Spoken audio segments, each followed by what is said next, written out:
The wheelchair tipped and Samuel hit the dust face first. Clara screamed his name, dropped to her knees, and shielded his small body from the boot stepping past. Nobody stopped. A woman spat near her hand. "Move them, mongrels," a man growled. Clara's voice cracked. "Please, he can't walk. We just need scraps." Before we go any further into Clara's story, I want to ask you something from the bottom of my heart. If you believe a child should never be thrown away, hit that subscribe button right now and tell me what city you're watching from today. I want to see how far this story has traveled. Now stay with me, because what happened next changed two ruined lives forever. Clara turned Samuel over slow, her hands shaking so bad she had to grip his shoulders just to keep them steady. Sammy, look at me. Open your eyes." "I'm okay, Clara." "You ain't okay. You're bleeding." "It's just my lip. I'm fine." "Hush now. Hold still." She pressed the corner of her dress against his mouth, ignored the dust caked in his hair, ignored the stares of strangers walking past like he wasn't a child, but a stone in the road. "You hear me, Sammy? I told you to hold tight to them armrests." "The wheel hit something. I know it did. I tried." "I know you did. Don't you cry on me now. Don't you dare." "I ain't crying." "Good. We don't cry in front of these folks. Not one tear." A heavy-set woman in a feathered hat stepped wide around them like they carried plague. Clara saw it, but didn't look up. "Mama said crying was for at night," Samuel whispered under the blanket. "That's right. I miss Mama." "I know. I miss her real bad today." "I know, Sammy." She lifted him under his arms, and he weighed almost nothing, and that nothing was the worst part. She dragged him back into the wheelchair with a grunt, settled his thin legs against the wooden footrest, smoothed the patched-up blanket across his lap. "There, you're good as new. Clara, what are we going to eat today?" She didn't answer right off. She stepped behind the chair, gripped the handles, and pushed forward, her bare feet kicking up dust. "We're going to try, Sammy. We're going to try real hard." The market street ran long that morning. Clara had counted 22 stalls coming in, and she'd asked at 14 of them. 14 shopkeepers, 14 no's. Some said it kind, most didn't. A baker in a flour-streaked apron wiped his hands and called out as she passed. "You there, girl with the cripple!" Clara stopped. "Sir? You've been walking up and down this row since sunup." "Yes, sir." "You're bothering my customers." "I ain't said a word to anyone in an hour, sir." "You don't got to say nothing. Folks see you and they get sour. Sour folks don't buy bread." "I'm sorry." "Move along now." "Yes, sir." She tightened her grip on the handles. Samuel turned his head to look up at her. "Clara, don't. I can smell his bread. It smells like Mama's." "Don't, Sammy. My belly's making noises." "Mine too. Don't think on it." She kept pushing, past a butcher who didn't bother looking at her, past a woman selling apples who pulled her basket closer when Clara's shadow crossed the cloth, past two men in vests who laughed when Samuel waved at a dog. "Look at the little cripple waving. Hey, wave again." Samuel dropped his hand. Clara didn't break stride. "They was just teasing, Clara." "I know. You're walking real fast." "Sorry." "It's all right. The wind feels good." She slowed. "Sammy?" "Yeah." "You remember what I told you about the world? That folks are mostly all right if you give them the chance?" "That's what Mama said." "I've been thinking she might have been wrong." "Don't say that. I'm just thinking it. Mama wasn't wrong. Maybe not about some folks, but these folks today. These ones are tired, Clara, that's all. Tired folks ain't kind folks. Mama said that too." She stopped pushing right there in the middle of the road. She came around to the front of the chair and squatted down so her eyes were level with his. "Sammy, how is it you keep talking like that? Like the world is still good after everything?" He shrugged with one shoulder. The other never quite worked right since the fall. "'Cause it is, mostly." "Lord help me." "What?" "Nothing. Hold tight. We're going to try one more row." She pushed him to the end of the market and then past it, past where the stalls thinned out, past where the cobblestone broke down to packed dirt, past the last hitching post, and out toward the open road where the wind picked up dust and threw it at her face. "Where are we going, Clara?" "Anywhere ain't here." "We sleeping under the bridge again?" "Maybe." "It's cold under there." "I know it." Last night I couldn't feel my feet. You can't feel 'em anyway. I could a little. Yesterday I could. She stopped. She turned the chair around so she could see his face. You felt your feet yesterday. A tingling, like pinpricks. Sammy, why didn't you tell me? You was busy. I'm never too busy for that. You hear me? Never. Not for that. Okay. Promise? I promise. She nodded once and turned the chair back the way she'd been pushing it. There was a barbed wire fence ahead, and beyond that, a long stretch of grass. And beyond that, a ranch house with smoke coming from the chimney. Clara, whose place is that? Don't know. Should we knock? They'll run us off. Maybe they won't. They will, Sammy. You don't know that. I do know that. You said try one more row, maybe one more door. She paused. One more door. One more. And if they say no, we go back to the bridge. And if they say yes, we eat. Don't get your hopes up. My hopes don't go down. They don't have nowhere lower to go. She laughed once. It came out broken. Lord, you're a strange child. I'm your child. You're my brother. Same thing. She pushed him up the path to the gate. She lifted the latch with one hand, kept the chair steady with the other, eased him through. The wheels stuck in the soft dirt, and she had to bend her whole body forward to keep moving. Heavy? Samuel asked. You're light as a sack of nothing. Liar. All right, you're heavy. Hush. The ranch house grew bigger as they got closer. There was a porch with a single rocking chair on it, a coil of rope hanging from a nail, a pair of boots set neat by the door. A man's boots, worn but clean. Clara stopped at the bottom of the porch steps. Sammy? Yeah. You stay still and quiet. Let me do the talking. All right? And if he yells, you don't cry. I won't. And if he fetches a rifle, he won't. You don't know. He won't. Clara, look at the porch. What about it? It's swept. A man with a swept porch don't shoot children. Where do you get this stuff, Sammy? I think on things while you push. She let out a breath. Climbed the first step, then the second, then the third. Raised her hand to knock. Hesitated. Clara? Just knock. She knocked 3 times, soft, then a fourth, a little louder. The door didn't open right off. She heard footsteps inside. Heavy, slow. The sound of a chair scraping, a pause, another step. Then the door opened. The man standing there was tall. He had a beard that had started gray and gone the rest of the way without his permission.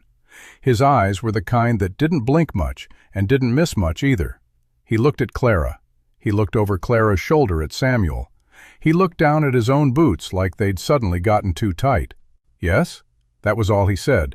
Just yes, like he was already answering a question she hadn't asked. Sir, Clara said. Sir, I don't mean to bother you. You ain't bothering. I've been told I bother folks. Not by me.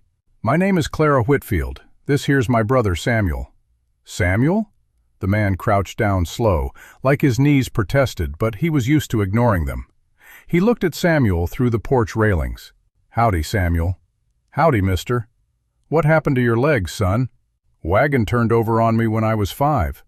That's a hard turn. Yes, sir. You hurting right now? My lip a little. I fell out of the chair earlier, in the market. Anybody help you up? My sister. The man looked up at Clara. He didn't say anything, he just looked. And Clara felt something go tight in her chest that she hadn't felt in a long while, because the look wasn't pity, and it wasn't suspicion, and it wasn't whatever it was that the people in town wore on their faces when they saw her. It was something else, something quieter. Sir, Clara said. Yes, miss? I came to ask you something. Go on, then. She swallowed. Her mouth was dry. Her hands were tight on the railing. Sir, do you have any leftovers? From your supper from last night, even. We don't mind if it's stale. We don't mind if it's been sitting. Anything you was going to throw out. Anything for the dogs. We'd be much obliged. He didn't answer right away. Miss Whitfield, how long since you ate? The question landed wrong. She felt it land. She tried to answer like it didn't. We had some bread yesterday. How much bread? Enough. How much? I gave it to him. You gave all of it to him? He's smaller. He needs it more. How long since you ate, miss? 3 days, sir. The man stood up. He didn't say anything for a long stretch. He looked out past the porch, past the gate, past the dust road that led back to the town that had been spitting at her shoes all morning. His jaw worked once. His hand made a fist and unmade it. "Y'all come inside." "Sir, we can't take charity." "I didn't offer charity." "What did you offer?" "I ain't offered nothing yet. I said come inside." "Sir, with respect." "Miss Whitfield, I won't be a beggar at a man's door."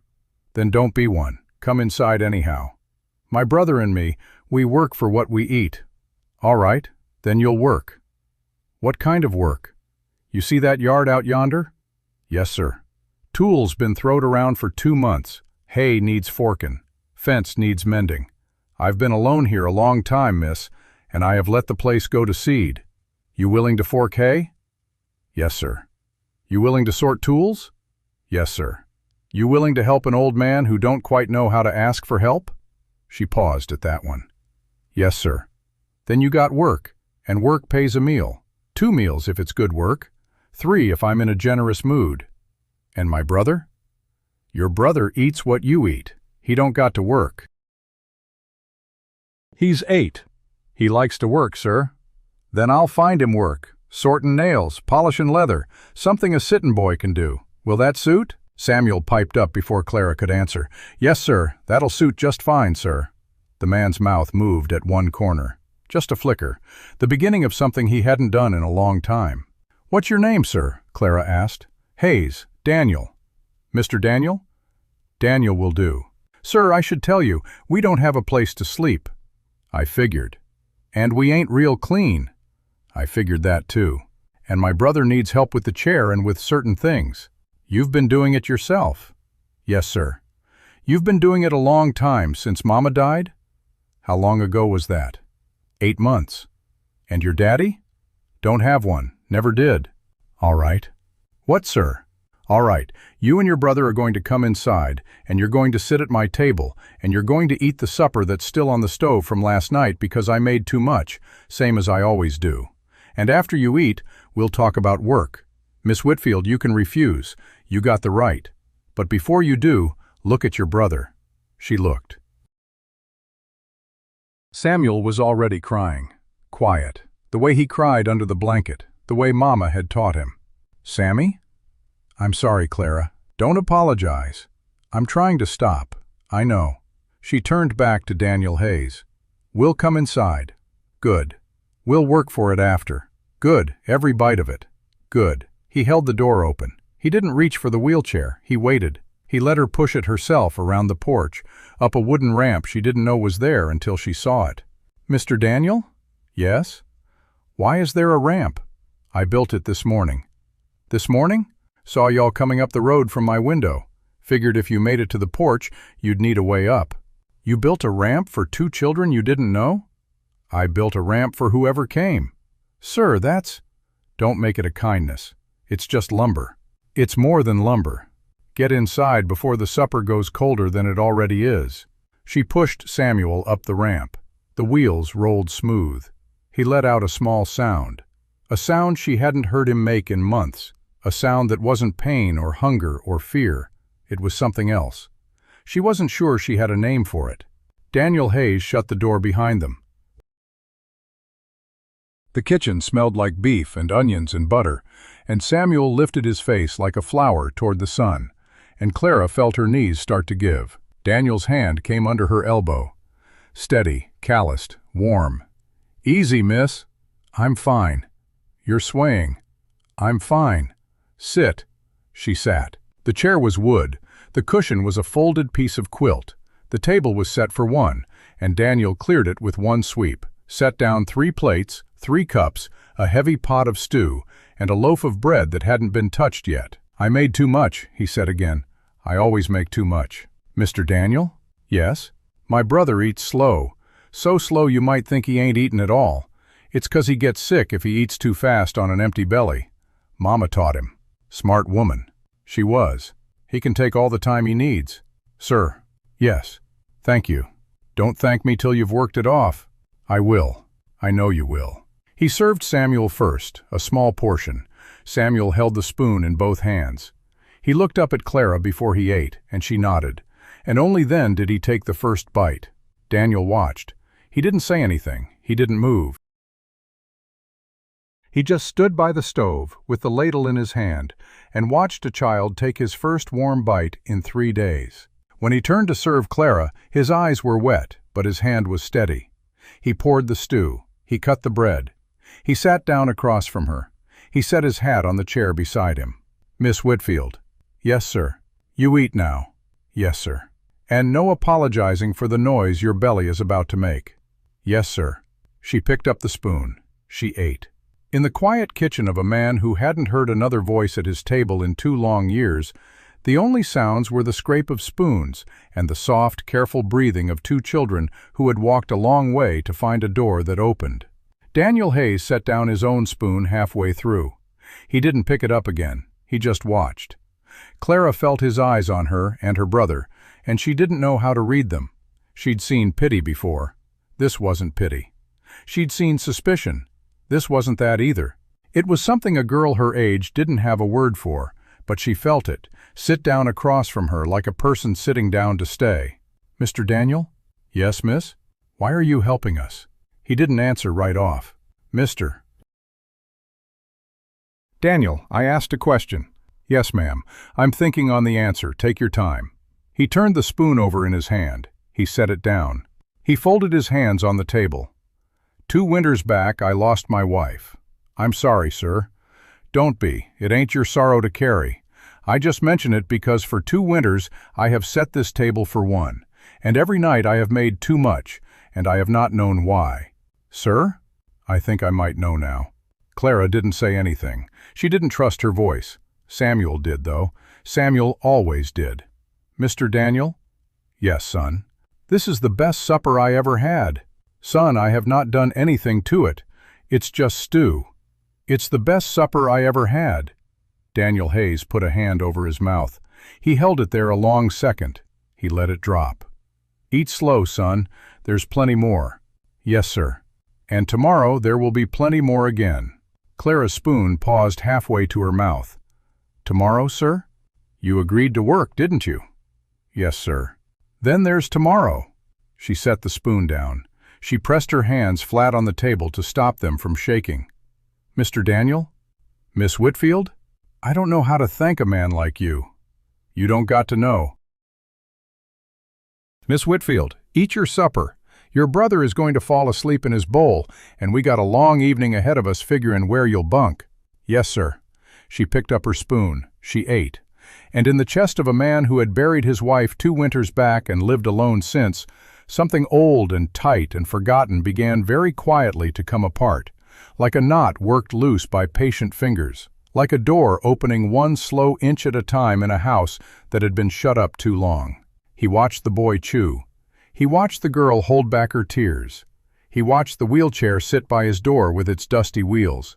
And he watched the empty chair where his wife used to sit. And he understood finally why he had been making too much supper for 2 winters. He had been waiting. He hadn't known what for, but he had been waiting. And now they were here. Clara woke before the rooster crowed. She didn't know what time it was. She only knew the bed was warm, and that meant something was wrong. She sat up so fast her head spun. "Sammy?" He was beside her, breathing slow, his small chest rising and falling under the quilt. She put a hand on his forehead, cool, not feverish. She let out a breath she hadn't known she was holding. "Sammy, wake up!" "It's morning." 5 more minutes." "You ain't never said 5 more minutes in your life, Sammy." 5 more minutes, Clara." She almost laughed. She almost did. Instead, she got out of the bed, slow, careful not to jostle him, and put her bare feet on the floorboards. They were cold. They felt like floorboards in a real house. She hadn't stood on real floorboards in 8 months. The kitchen had a lamp lit already. Daniel was at the stove. "Mr. Daniel?" "Morning, miss." "You're up early." "I'm always up early." "What time is it?" 4:30. "Lord, you don't got to be up yet."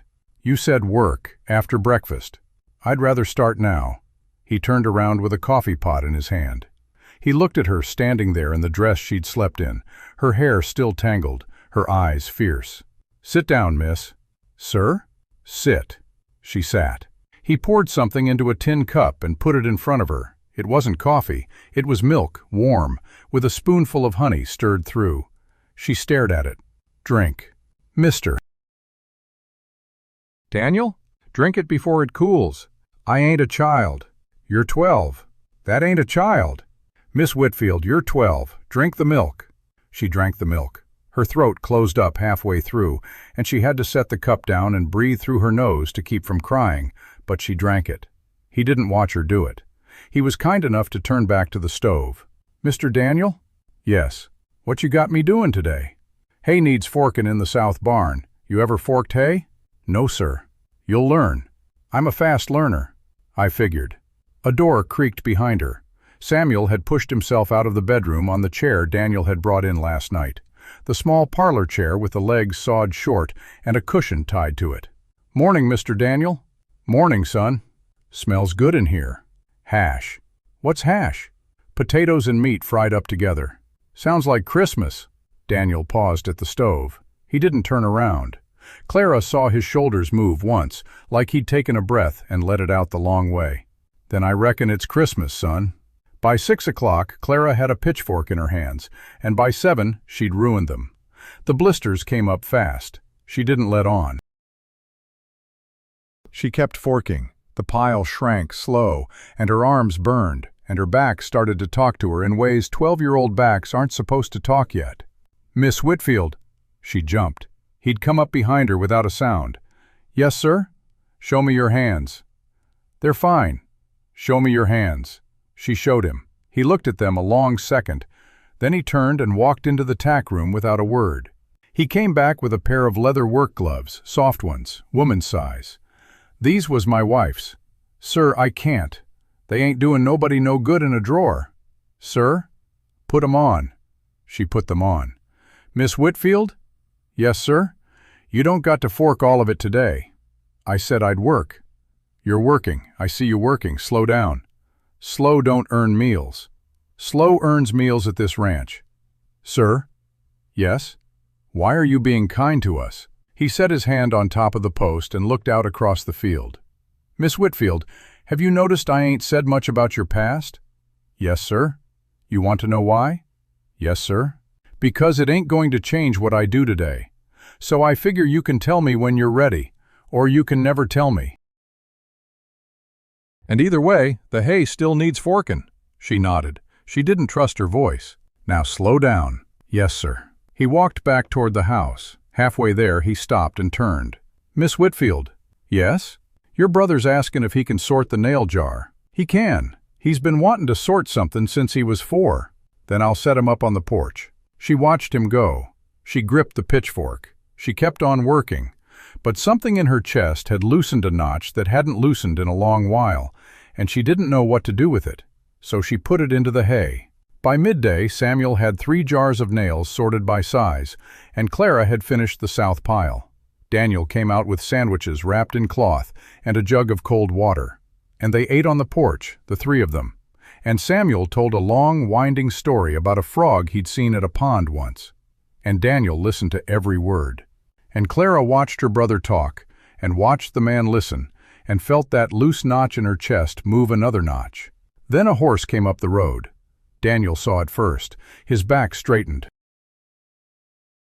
Miss Whitfield? Yes, sir. Take your brother inside. Sir? Take him in now. She didn't ask twice. She grabbed the handles of Samuel's chair and pushed him through the door and shut it behind her. She left it open a crack. She put her ear to it. The horse stopped at the gate. Boots hit the ground. A long pair of boots, spurs jingling. Hayes. Langford. Long time. Not long enough. That's no way to greet a neighbor. You ain't my neighbor. You're a man with land next to mine. Same thing in my book. You and me read different books. There was a pause. The kind of pause that has weight to it. Word in town is you took in some strays. Word in town travels fast. Word in town says it's a girl and a... Word in town can mind its own business. Now, Hayes, I'm only saying what folks are saying. Then folks can come say it to my face. You ain't folks. You're Victor Langford. There's a difference. Behind the door, Clara had her hand on Samuel's shoulder. He was looking up at her with eyes too big for his face. Clara? Hush, Sammy. Who is that? Hush. Daniel's voice on the porch had changed, softer, slower. The way a rope sounds when it's being uncoiled, real careful. Daniel, you and me been around long enough to know how this works. How what works? You take in 2 beggar children. The town starts talking. You start looking soft. A man who looks soft, his neighbors start wondering if he can hold his land. I can hold my land. I ain't saying you can't. I'm saying folks will wonder. Let 'em wonder. Daniel? Victor, that girl is 12. That a fact. You're a widower. Daniel didn't answer right off. When he did, his voice had dropped so low Clara almost couldn't hear it through the door. Victor, you best say what you came to say plain. All I'm saying is that folks talk. You said that part. And what folks say can ruin a man. It can. Even a good man. Even a good man. Even a man with 100 acres of bottomland that another man might be willing to pay handsome for just to take the trouble off his hands. The pause that came after was the longest one yet. Clara felt Samuel's hand grip her wrist. Mr. Langford? Yes, Daniel. Get off my property. Now. Daniel. Get. There's no need to. Get. The boots moved. The horse snorted. Clara heard the saddle creak as Langford swung up. She heard the spurs settle. She heard the horse turn in the dust. Daniel? Victor, you're going to regret taking those children in. That a threat? That's a kindness. The threat comes if you keep 'em. The horse trotted off. The hooves faded. Clara stood frozen with her hand on the door. Samuel stared at the floor. Clara? Don't. Are we going to have to leave? Don't say that. I heard what he said. Clara? The door opened. Daniel filled it. His face was doing something Clara hadn't seen yet. Not anger exactly. Something quieter and harder. He looked at the 2 of them standing there, and his face changed again. The hard thing folding away into something gentler, like a man putting away a knife so a child wouldn't see. Y'all listening? Yes, sir. How much you hear? All of it. All right. He came in. He shut the door. He sat down on the kitchen chair across from them. He put his hat on his knee. Miss Whitfield, Samuel. Yes, sir. That man on the porch is named Victor Langford. He owns the spread next to mine. He's owned it 10 years and wanted mine for 9. He don't like that I won't sell. And he don't like that I now have 2 reasons not to sell. Clara's eyes filled up. She didn't let them spill. Sir? Yes, miss. Sammy and me, we can leave. We don't got to cause you trouble. Miss Whitfield, look at me. She looked. You ain't causing me trouble. Victor Langford is causing me trouble. He was causing me trouble before y'all walked up that road, and he'll be causing me trouble after. The only difference now is I got a reason to mind it. Sir? Yes? I don't want him to hurt you. He won't. He sounded like he would. He sounded like a man who don't know how to lose. That ain't the same as a man who knows how to fight. Samuel cleared his throat. Both of them looked at him. Mr. Daniel? Yes, son. Is the town going to come up here too? Some of 'em might. Why? Because Mr. Langford's going to make sure they do. Why? Because he wants my land, and the way to get a man's land in this country ain't always a fight. Sometimes it's a whisper. What kind of whisper? The kind that says a man took in children he shouldn't have. The kind that says a girl is too pretty for the porch she's sitting on. The kind that don't have to be true to do its work. Samuel was quiet. Mr. Daniel? Yes, son? That ain't fair. No, son, it ain't. Then why do folks listen to it? Because most folks would rather hear an easy lie than a hard truth. Clara watched her brother think. She could see him working it through the way he always did, with that face that was too old for 8. Mr. Daniel? Yes, son. What do we do? Daniel looked at the boy, then at Clara, then at the door where Langford had stood. We work, son. We do good work. We mine the ranch. We feed the stock. We mend the fence. We don't run, and we don't hide. And we don't act like we did something wrong, because we didn't. What if they say we did? Then they're wrong. What if they keep saying it? Then they keep being wrong. What if, son? Yes, sir? You ain't going to talk me into being afraid. I have been afraid before in my life, and it didn't help me, and I have decided not to do it no more. and I would appreciate if you'd stop trying to recruit me back to it." Samuel's mouth twitched just at the corner, the smallest smile. "Yes, sir." "All right then." That afternoon, Clara went back to the hay. She forked harder than she had in the morning. Daniel didn't tell her to slow down this time. He fixed the fence. Samuel sorted nails. The sun moved. The shadows moved. Clara fell into a rhythm she hadn't known her body could find. Pitch, lift, throw. Pitch, lift, throw. Her shoulders ached and her hands ached inside the gloves, and she didn't care. She was working for something that was hers. She hadn't worked for something that was hers since Mama got sick. Around 4 o'clock, she heard a sound that didn't belong on the ranch. A wagon. 2 wagons. She set down the pitchfork. She looked toward the road. 3 women in church bonnets were riding up. 2 men walked behind. They weren't coming fast. They were coming slow. The slow that means they aren't sure of their welcome, but have decided to come anyway. Daniel was already walking toward the gate. Clara left the hay and ran for Samuel. "Sammy, what's happening?" "Folks coming. Inside." "All right." She pushed him in. She stayed in the doorway. She wanted to hear. Daniel met them at the gate. "Ladies, Mr. Hayes, what can I do for you?" "We come to talk to you about them children." "All right." Talk. Folks are concerned. Concerned about what? About the situation. "There ain't no situation, Mrs. Pickett.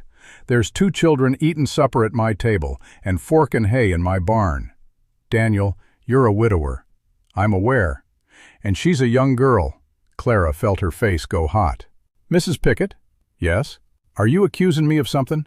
Because if you are, you say it plain right here in the daylight, with your husband standing next to you, so we can all be plain together." The pause stretched.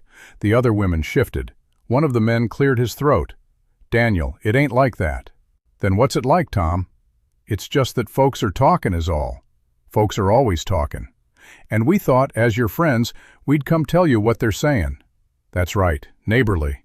"Tell me then, what are they saying?" The women looked at each other. None of them seemed to want to be the one to say it. Finally, Mrs. Pickett straightened her shoulders. "They're saying the girl is here for reasons that ain't proper." Inside the kitchen, Clara put both hands over her face. Daniel didn't say anything for a long moment. When he spoke, his voice had gone quiet again.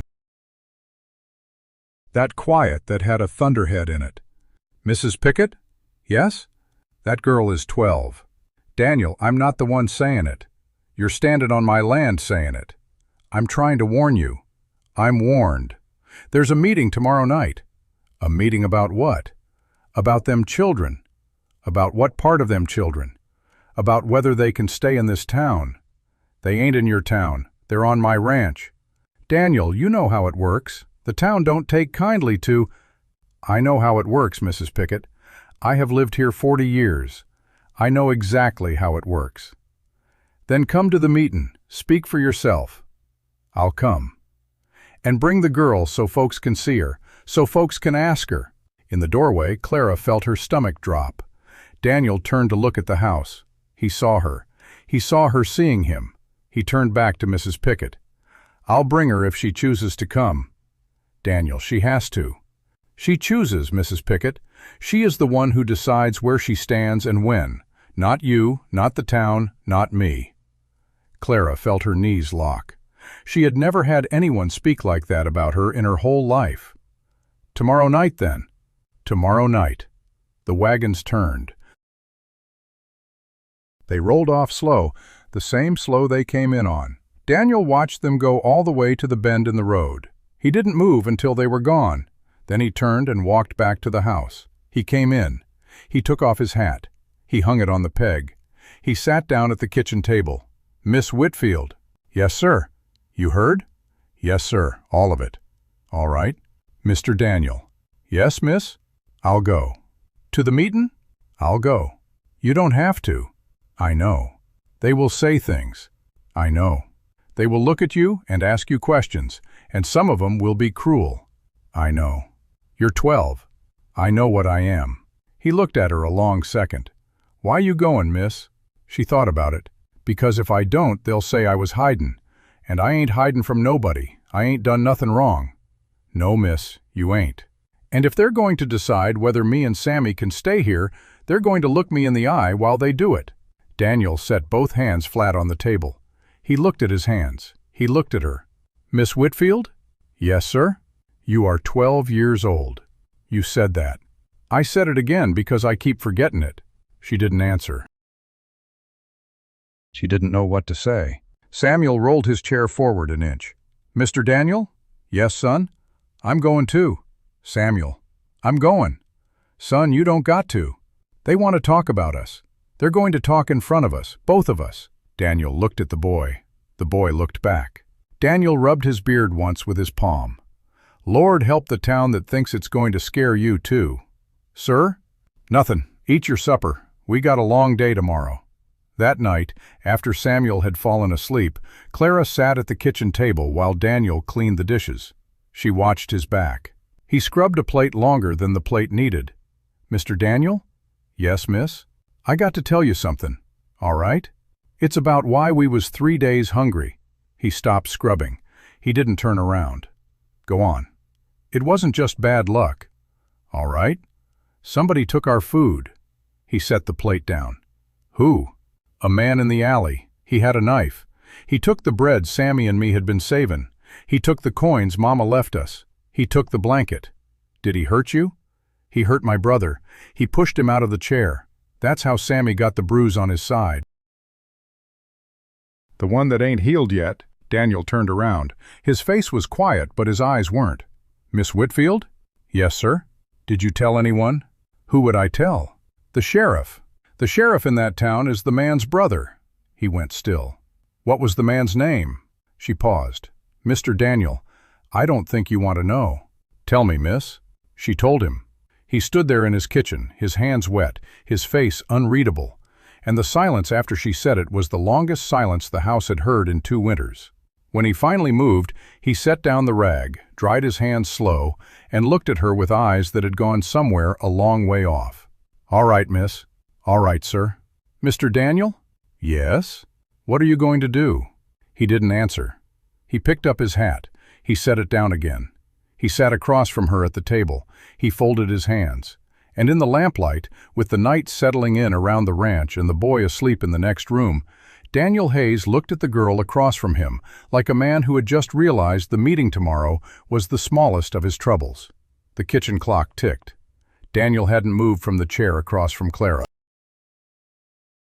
The lamp burned low, the wick starting to smoke. Neither of them had spoken for a long stretch. Clara's hands were still folded on the table. The name she'd spoken hung in the air like dust that wouldn't settle. "Bill Birch," Daniel said again, tasting the name like something sour. "You're sure?" "I saw his face in the lantern light. I'd know it anywhere, Mr. Daniel." "And the sheriff is his brother?" "Yes, sir. That's why we never went to the law. Mama always said the law in this town wears a blindfold when it wants to, and Bill Birch's brother wears it most of the time." Daniel rubbed the back of his neck. The muscles in his jaw worked. He was a man who had spent 40 years learning to keep his temper in a cage, and that cage was rattling now. "Miss Whitfield, I want you to understand something.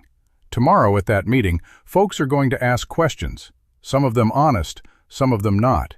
And Bill Birch will be there. Victor Langford will be there. And they will have their stories ready."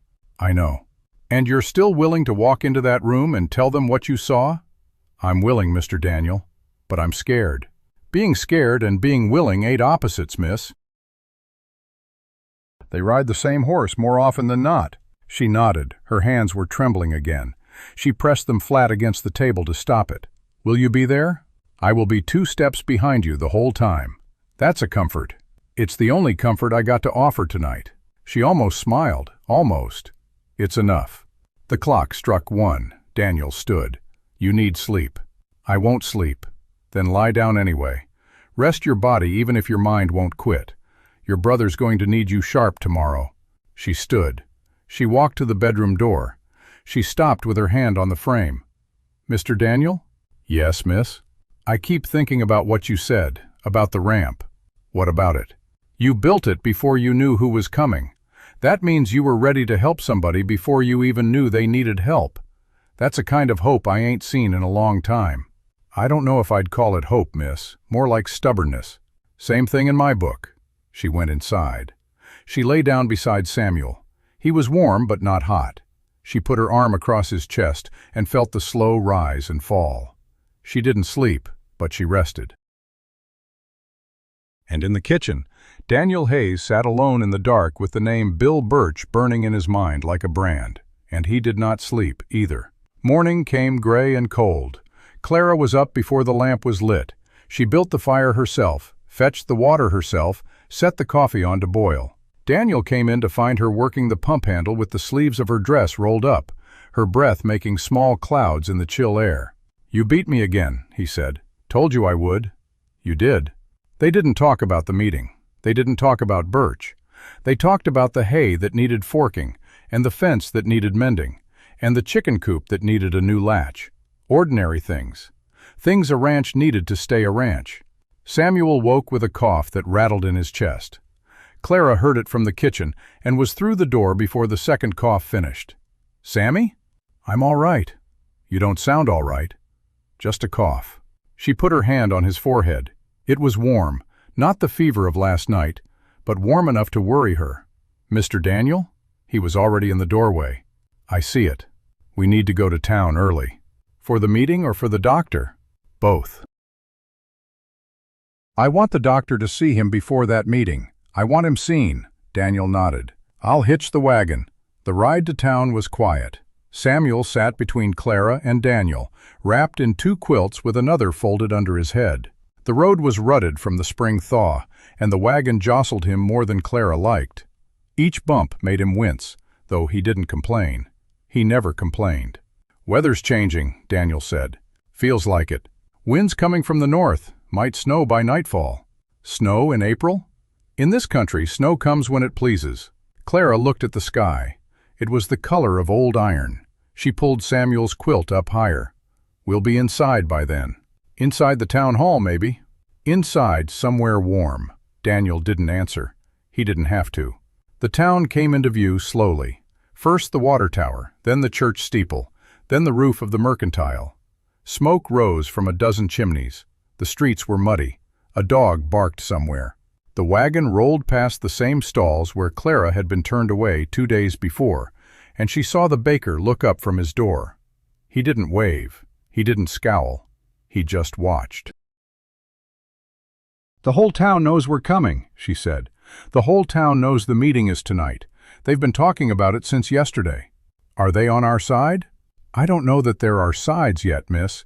There's just folks who have heard one story and folks who haven't heard the other." The doctor's house sat at the end of Main Street, a small white building with a blue door. Daniel pulled the wagon up sharp and climbed down. He lifted Samuel out of the wagon like he was handling a piece of glass. Clara unfolded the wheelchair and set it on the boardwalk. Daniel placed Samuel in it gently. "Doc Whitaker!" Daniel banged on the blue door. "Doc, open up!" The door opened. The same small man with spectacles and a coffee cup appeared. He looked at Daniel, then at Samuel, then at Clara. "Hayes, I heard you'd be coming." "Heard?" "Word travels. Bring him in." The back room was clean and warm. A wood stove glowed in the corner. The doctor had Samuel lie down on a narrow cot. He pressed on Samuel's side where the bruise had been. Samuel winced and bit his lip, but didn't cry out. "How long ago did this happen?" "A month," Clara said. "Maybe a little more." "And how long has he been feverish?"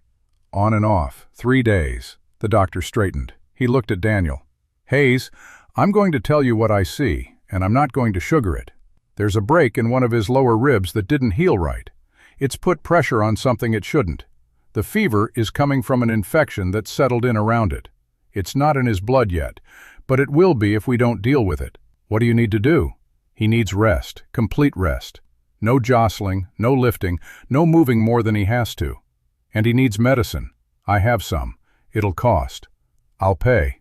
"I figured you would." The doctor pulled a bottle from a cabinet. "Give him a spoonful every 4 hours. It'll bring the fever down.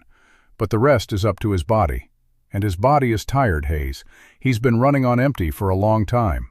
"He's been running on empty for a year," Clara said. The doctor looked at her. She was standing against the wall with her arms crossed and her chin up. He took off his spectacles and cleaned them. "You're the sister?" "Yes, sir." You've been taking care of him? Yes, sir. Alone? Yes, sir. He put his spectacles back on. He looked at her the way a man looks at a wound he didn't know was there. Well, he's alive. That's a credit to you. I didn't do anything special. I just didn't let him die. That's more than a lot of folks would have done. She didn't answer. She didn't know how to answer. The doctor gave Samuel the first dose of medicine. Samuel made a face but swallowed it. Within 15 minutes, his eyelids began to droop. He'll sleep now, the doctor said. He needs it. When he wakes, he'll be hungry. Feed him broth, not solids, and keep him warm. We've got a meeting to go to, Daniel said. I know. The boy can't come. I know that too. Can he stay here? The doctor looked at Samuel, then at Clara, then back at Daniel. He can stay. I'll watch him. But you need to understand something, Hayes. If he takes a turn while you're at that meeting, I'll do what I can, but I'm not a miracle worker. I understand. Then leave him. Clara knelt beside the cot. She took Samuel's hand. His fingers were limp and warm. Sammy? He opened his eyes a crack. Clara? I'm going to the meeting now. You stay here with the doctor. You going to fight? I'm going to talk. That's the same thing, she almost laughed. I'll be back soon. You promise? I promise. He closed his eyes. His breathing evened out. She stayed there a moment longer, then stood. Daniel was at the door, his hat in his hands. He didn't say anything. He just waited. She walked past him into the front room. The doctor followed. Miss Whitaker, the doctor said. Whitfield. Whitfield. I've been in this town 30 years. I've seen a lot of things. I've seen Victor Langford's hand in more of them than I care to count. And I've seen Bill Birch do things that would make a man sick to remember. If you need somebody to speak for you in that room, I will. Clara looked at him. You'd do that? I would. I should have done it years ago for other folks. I didn't. That's on me. But I can do it now for you. Thank you, sir. Don't thank me yet. The meeting hasn't started. The town hall was already half full when they arrived. It was a low wooden building with a high ceiling and a pot-bellied stove at the back. The windows were fogged with the breath of the crowd. Rows of chairs faced a small platform where a podium stood. Mrs. Pickett was already there, arranging papers. A few other women in bonnets sat near the front. Men in vests and work shirts filled the rest of the seats. The murmur of conversation was low and thick, like water about to boil. Clara walked through the door with Daniel 2 steps behind her. The murmur didn't stop, but it changed. Heads turned. Eyes followed. She kept her chin up. She walked down the center aisle and sat in the front row. Daniel sat beside her. He didn't take his hat off. He set it on his knee and faced the platform. Mrs. Pickett looked at them. She nodded once. Clara nodded back. More people filed in. The room grew warmer. The stove crackled. The windows fogged further. Clara kept her hands folded in her lap, her back straight. She could feel the weight of the room pressing on her, but she didn't let it bend her. Miss Whitfield? She turned. A woman in a faded blue dress had sat down in the row behind her. She had kind eyes and a tired face. Yes, ma'am? I'm Martha Hendrickson. You don't know me. But my husband, he took his life 3 years ago after Victor Langford took our farm. And I want you to know that whatever happens in this room tonight, there are folks here who believe you. I believe you. Clara's throat tightened. Thank you, ma'am. I'm not saying it for thanks. I'm saying it so you know you're not alone. She turned back to the front. Her hands were still folded, but she felt them steady a little. Daniel's elbow brushed hers, just a touch, just enough. Mrs. Pickett called the meeting to order. She stood at the podium with a gavel in her hand that she didn't use. Folks, we're here tonight to discuss a matter that has caused some unease in our community. 2 children have been taken into the home of Mr. Daniel Hayes, a widower. There have been questions raised about the propriety of this arrangement. We are here to hear all sides and to decide what is best for the children and for the town. A man in the back called out, "Who raised the questions?" Mrs. Pickett hesitated. I believe the initial concerns were brought forward by Mr. William Birch. William Birch stood up from his seat near the middle of the room. He was a big man with a scarred face and a smile that didn't reach his eyes. That's right. I raised the concerns. Somebody had to. Mr. Birch, you will have your turn to speak. For now, let us proceed orderly. Orderly is fine by me. He sat down. Clara felt her pulse in her throat. She didn't look at him. She looked at the podium. Mrs. Pickett continued, "We have with us tonight Mr. Daniel Hayes, who will speak on behalf of the children. And we have the elder child, Miss Clara Whitfield, who has asked to be heard as well." "She's 12 years old," someone muttered. "She's old enough to speak for herself," Daniel said. His voice carried. The room went quiet. Mrs. Pickett nodded. "Mr. Hayes, you may address the room." Daniel stood. He didn't go to the podium. He stayed where he was, standing beside Clara. He spoke without raising his voice, and every person in the room leaned forward to hear. "Folks, I've lived in this town 40 years. I've buried a wife here. I've paid my taxes. I've helped build a church roof, and I've sat with dying men in their last hours. I have never asked this town for a thing. I'm not asking now. I'm telling you that Clara Whitfield and her brother Samuel are under my roof, and they will stay under my roof, and there is not a thing improper about it. They sleep in the room that was meant for my own child.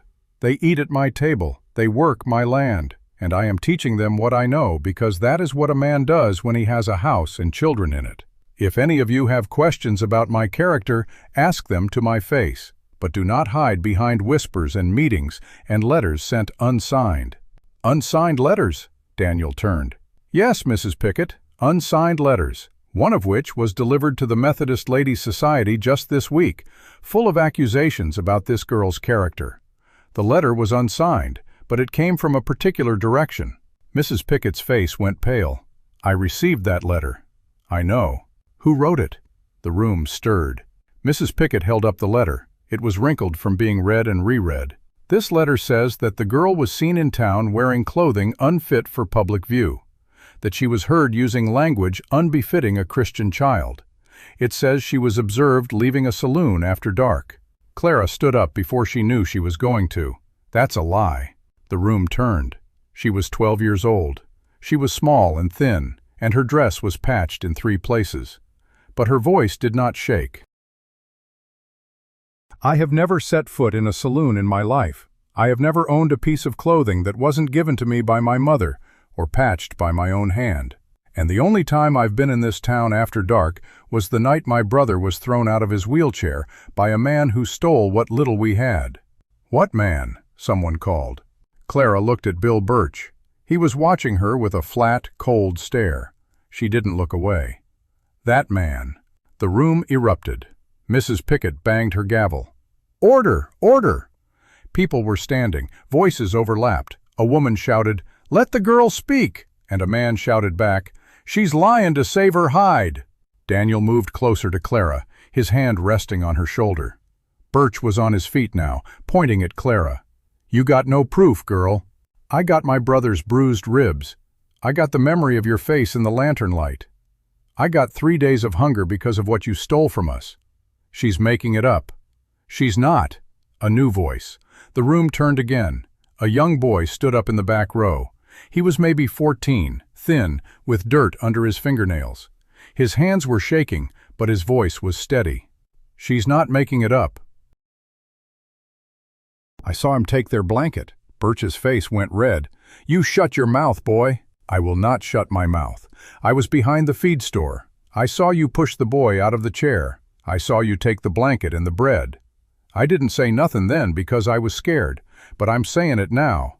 "What's your name, son?" Mrs. Pickett asked. "Jimmy Parsons, ma'am." "And you saw this with your own eyes?" "Yes, ma'am."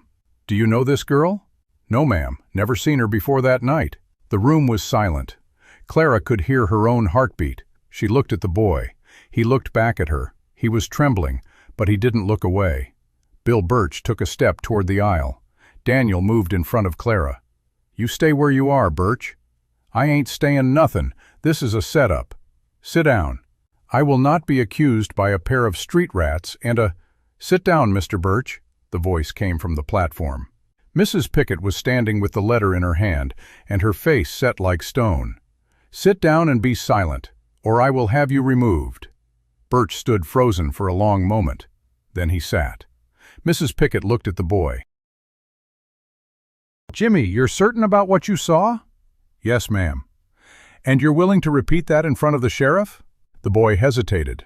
Ma'am, the sheriff is Bill Birch's brother. I know that. I ain't sure the sheriff will listen. Let me worry about the sheriff. The boy swallowed. Then yes, ma'am, I'll repeat it. Mrs. Pickett turned to the room. Folks, I think we all need to take a step back and consider what we've just heard. We came here to discuss the fitness of Mr. Hayes's household. But what we have instead is a serious accusation against one of our own townsmen, supported by a witness. I suggest we adjourn this meeting and reconvene tomorrow after the sheriff has had a chance to. I'm here. The sheriff stood at the back of the room. He was a heavy-set man with a long mustache and eyes that had seen too much and cared too little. He had entered without anyone noticing. I'm here, Mrs. Pickett. I heard everything. Then what do you intend to do? The sheriff looked at his brother. Bill Birch looked back. There was a long, complicated silence between them. Then the sheriff said, Bill, we need to talk. Sheriff, you ain't gonna... We need to talk. Outside. Now, Birch stood. He didn't look at Clara. He didn't look at anyone. He walked down the aisle past the sheriff, and the sheriff followed. The door closed behind them. The room exhaled. Clara sat down. Her legs gave out. Daniel caught her elbow. Easy, miss. I'm all right. You're shaken. I know. You did good. She looked at the boy, Jimmy Parsons, still standing in the back row. He was being pulled down by his mother, a thin woman in an apron, who was whispering in his ear with a face full of fear and pride. Clara wanted to go to him, but she couldn't move. Mrs. Pickett cleared her throat. Folks, I believe this meeting is concluded for the evening. We will reconvene tomorrow afternoon to address any remaining concerns. But in light of what we've heard tonight, I think it's safe to say that the original concerns about Mr. Hayes's household have been overshadowed by graver matters. Let us all go home and think on what we've witnessed. The crowd began to disperse. Some people left quickly, heads down. Others lingered, whispering. A few came up to Clara and Daniel. One woman pressed a coin into Clara's hand. A man shook Daniel's hand and said, You did right, Hayes. But most just looked and then walked away. Clara sat in her chair until the room was nearly empty. Daniel stood beside her. The stove popped. The windows were still fogged. Mr. Daniel. Yes, miss. Is it over? Not yet, but it started. What happens now? He looked at the empty platform, the empty chairs, the door through which Bill Birch and the sheriff had walked. Now we wait, and we trust that the truth has more weight than a lie. Clara looked at her hands. They were still shaking. I want to see Sammy. Let's go see Sammy. They walked out into the cold. The wind had picked up. The sky was heavy with clouds. Snow was coming. Clara pulled her shawl tight and walked beside Daniel down the dark street toward the doctor's blue door. Behind them, the town hall stood quiet, its windows glowing yellow in the gathering dusk. And somewhere in the night, two brothers were having a conversation that would change everything. The wind bit through Clara's shawl as she and Daniel crossed the street toward the doctor's blue door. The snow hadn't started yet, but the air had that heavy stillness that comes just before the first flake falls. The town felt hollowed out behind them, the meeting dissolving into the night like words written in water. Daniel knocked twice. The doctor opened the door with a lamp in his hand. Hayes, miss. He's still asleep. Any change? Clara asked. Fever's down another notch. He woke once, asked for you. I told him you'd be back soon. He said, she always comes back, and went to sleep again. Clara put her hand over her mouth. The doctor stepped aside and let them in. Samuel was curled on the cot under a pile of blankets. His face was peaceful, the tightness around his eyes gone. The rash of color on his cheeks had faded to a normal pink. Clara knelt beside him and touched his forehead. Cool. Damp with sweat, but cool. She let out a breath she felt she'd been holding for a month. Thank you, Doc, Daniel said. Don't thank me yet. He needs 2 more days of that medicine and a week of rest after. But he's young.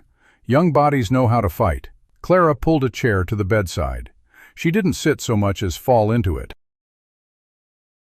The day had hollowed her out, scraped her raw, and now that it was over, the emptiness was rushing in to fill the space. She leaned her head against the wall and closed her eyes. Miss Whitfield? She opened them. Daniel was standing over her with a tin cup of water. Drink. She drank. The water was cold and clean. She hadn't realized how thirsty she was. Mr. Daniel? Yes, miss. Did we win tonight? He sat down on the doctor's wooden trunk across from her. He took off his hat and turned it in his hands. We didn't lose. That's something. Birch got taken out by the sheriff. Yes, he did. His own brother. It costs a man something to arrest his own kin. The sheriff knows what Birch is. He's known for years. Tonight, he had to stop pretending he didn't. Do you think he'll actually charge him? I think a room full of witnesses makes it hard not to. And Jimmy Parsons' testimony. That boy put himself in danger tonight. Will Birch come after him? Not tonight, not with the whole town watching. But we'll keep an eye on that boy. She nodded. The water cup was warm in her hands. I keep thinking about what you said about the ramp. What part? That you built it before you knew who was coming. That you were ready to help somebody you'd never met. I didn't understand that before. I think I'm starting to. It ain't complicated, miss, it's just decency. Is that what you call it? I call it noticing the world around you, seeing that other folks are tired and hungry and cold, and deciding that if you got a little extra, you share it. My mama used to say that. She sounds like a wise woman. She was. Clara's voice cracked. She set the cup down and pressed her palms against her eyes. I'm sorry. Don't apologize. I don't mean to cry. Crying ain't a weakness, miss. It's a release. You've been holding a lot in. She cried. Not loud, not long, but enough to empty something that had been filling up for months. When she stopped, she felt lighter, like she'd set down a weight she didn't know she was carrying. Daniel didn't say anything. He just sat there, not looking at her, giving her the privacy of not being watched. Samuel stirred. Clara? She turned. He was blinking at her, his eyes still heavy with sleep. I'm here, Sammy. You came back. I always come back. Did we win? We're still fighting, but we're ahead. That's good. He closed his eyes again. Mr. Daniel? Yes, son? Can we go home tomorrow? If the doctor says yes. He'll say yes. Why's that? 'Cause I'm going to smile at him real nice. Daniel let out a sound that was half laugh, half groan. Son, you're going to be trouble when you grow up. I'm trouble now. Clara says so. I said you're a handful. There's a difference. There ain't. Go to sleep, Sammy. All right. He was asleep again within seconds. Clara watched his chest rise and fall. Mr. Daniel? Yes, miss. How did you know? That first morning when you built the ramp. How did you know we'd come? He was quiet for a long moment. The stove ticked. The wind moaned around the corners of the house. I didn't know, but I'd been asking for something to change. For 2 winters I'd been asking. And one morning I woke up and saw a dust cloud on the road, and I thought, what if today is the day something different happens? So I built the ramp. Not because I knew, because I wanted to be ready if it was. And it was. Yes, miss. It was. She reached over and put her hand on his arm, just for a second, then she pulled it back. Thank you for being ready. You're welcome, miss. The doctor came back in with a plate of bread and cheese. You two need to eat. You can't run on empty. We're not hungry, Clara said. That's what empty people always say. Eat. She ate. The bread was dense and the cheese was sharp, and she ate both like they were the best things she'd ever tasted. Daniel ate too. The 3 of them sat in the warm lamp glow, the sick boy asleep in the corner, the snow beginning to fall outside the window, soft and white and quiet. Clara woke to the smell of coffee. She was lying on the doctor's parlor sofa with a quilt over her that she didn't remember getting. Someone had put it there while she slept. She sat up, stiff and slow. The room was gray with early morning light filtered through snow. The doctor was at the stove. Morning. Where's Mr. Daniel? Went to check on his stock. Said he'd be back by noon. Samuel? Still asleep. Fever's gone. She stood. Her legs were steady. She walked to the back room. Samuel was propped up on one elbow, looking at the snow through the window. Clara, look, it's snowing. I see it. Have you ever seen snow? Once, when I was little. Mama took me outside and caught a flake on my tongue. Can we go outside? Doctor says you need to rest. I can rest outside. You can rest by the window.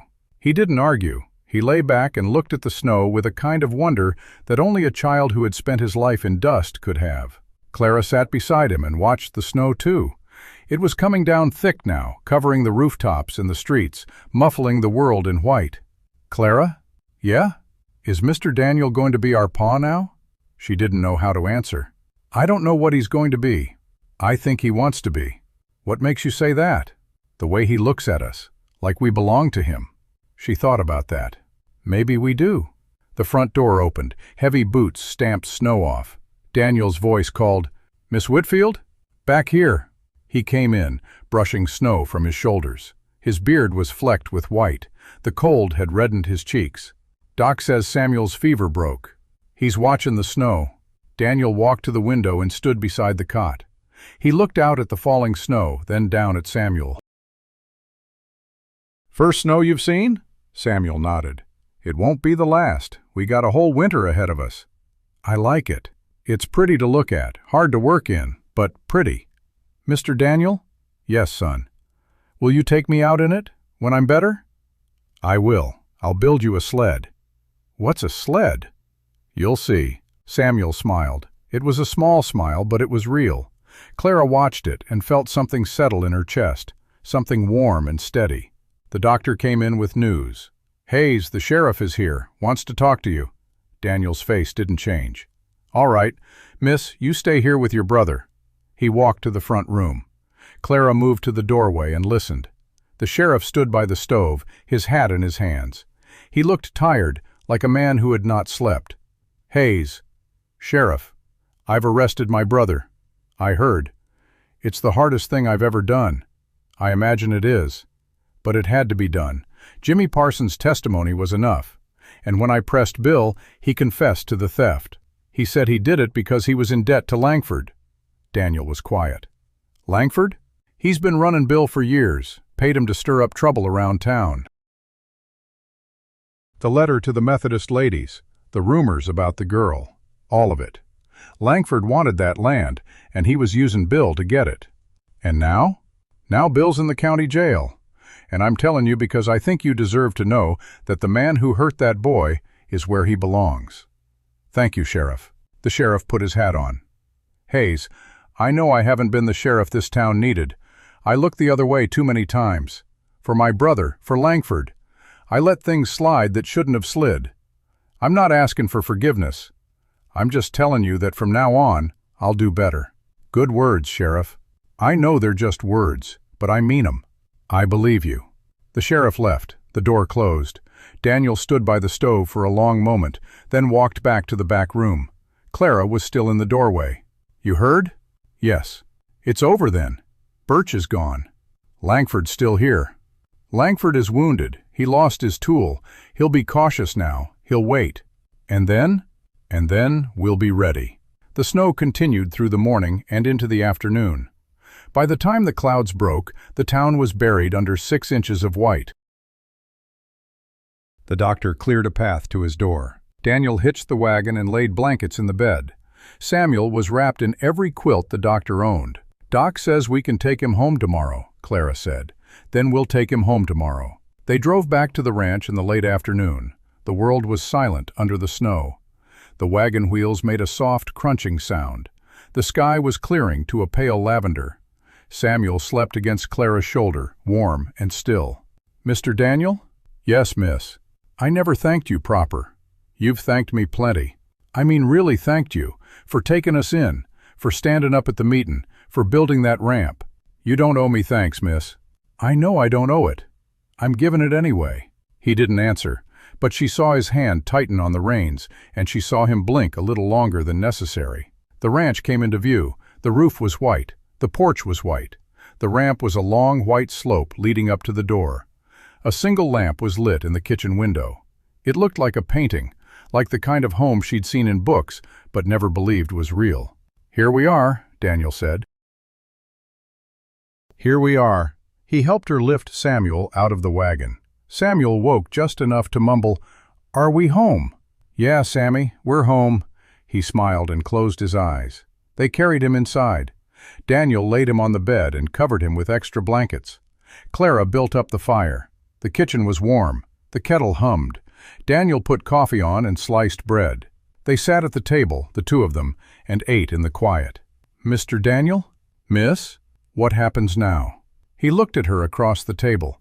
The lamplight carved deep shadows in his face. "Now we live. We get up tomorrow. We feed the stock. We fix the fence.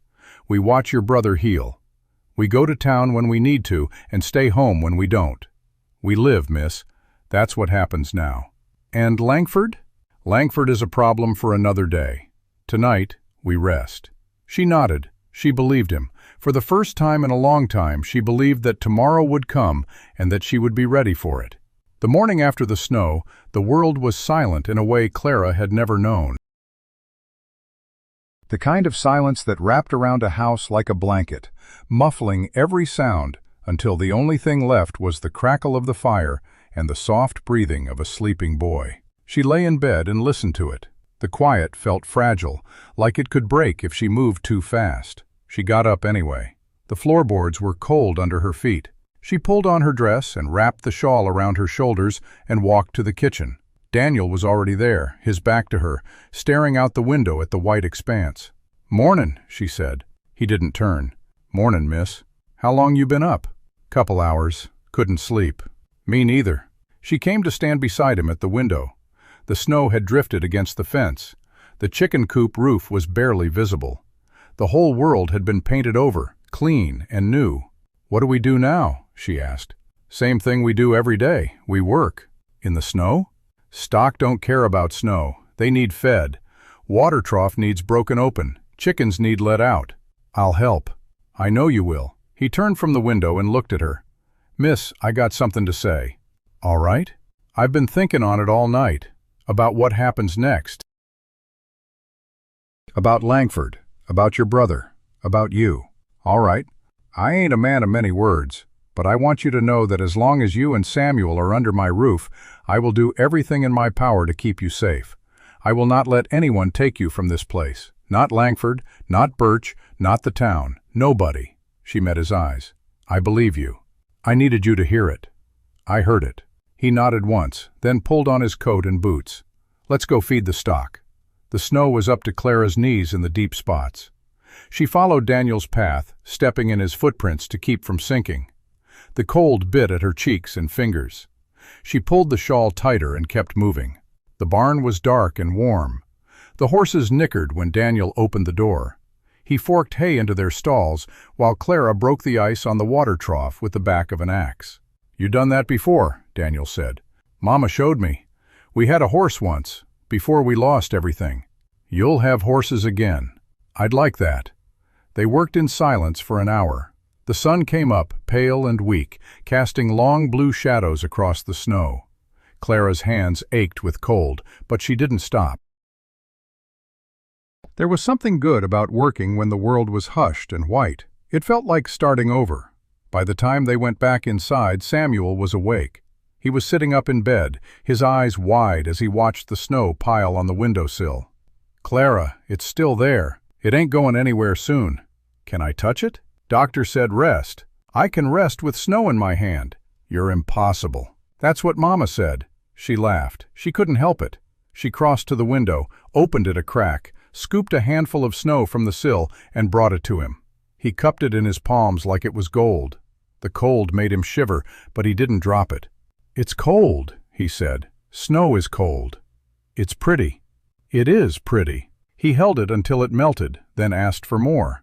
She gave him 3 handfuls before Daniel said, "That's enough. You'll catch a chill." Samuel didn't argue. He lay back and watched the snow from the window, a smile on his face that hadn't been there in months. The next few days settled into a pattern. Daniel worked the ranch. Clara worked beside him. Samuel rested and grew stronger. The snow melted slowly, turning the yard to mud, then to hard-packed earth. The sun came back. The world began to green. On the 3rd day, Mrs. Pickett drove up in her wagon. She brought a basket of bread and preserves and a new blanket she'd knitted herself. She didn't stay long. She stood on the porch and spoke to Daniel in low tones, while Clara listened from the doorway. Langford's been quiet, Mrs. Pickett said. Too quiet. What do you mean? He's not a man who takes a loss well. He's lost Birch. He's lost face. He'll be plotting something. Let him plot. Watch your back, Daniel. I always do. She left. Daniel stood on the porch for a long time after the wagon disappeared. Clara came out. Mr. Daniel? She's right. He's too quiet. What do? We keep living. We keep working, and we keep our eyes open. That afternoon, Clara was mending a fence post near the south pasture when she saw a horse on the road. It was a lone rider, coming slow. She set down the hammer and shaded her eyes. The rider was tall, thin, wearing a black coat. Not Langford, not Birch. Someone she didn't recognize. She walked toward the house. Daniel was on the porch already, watching. "See him?" she called.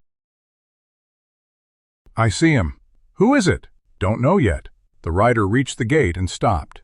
He was a young man, maybe 20, with a weathered face and hands that showed hard work. He took off his hat. "Mr. Hayes?" "That's me. My name's Thomas Cole. I'm looking for work." Daniel studied him. "Where you from?" "Came from upriver. My folks lost their place. I'm traveling south, looking for a hand. We don't have much pay." "I don't need much, just a place to sleep and a meal." Daniel looked at Clara. She shrugged. "Your call, Mr. Daniel." He looked back at the young man. "You know anything about cattle?" "I know enough."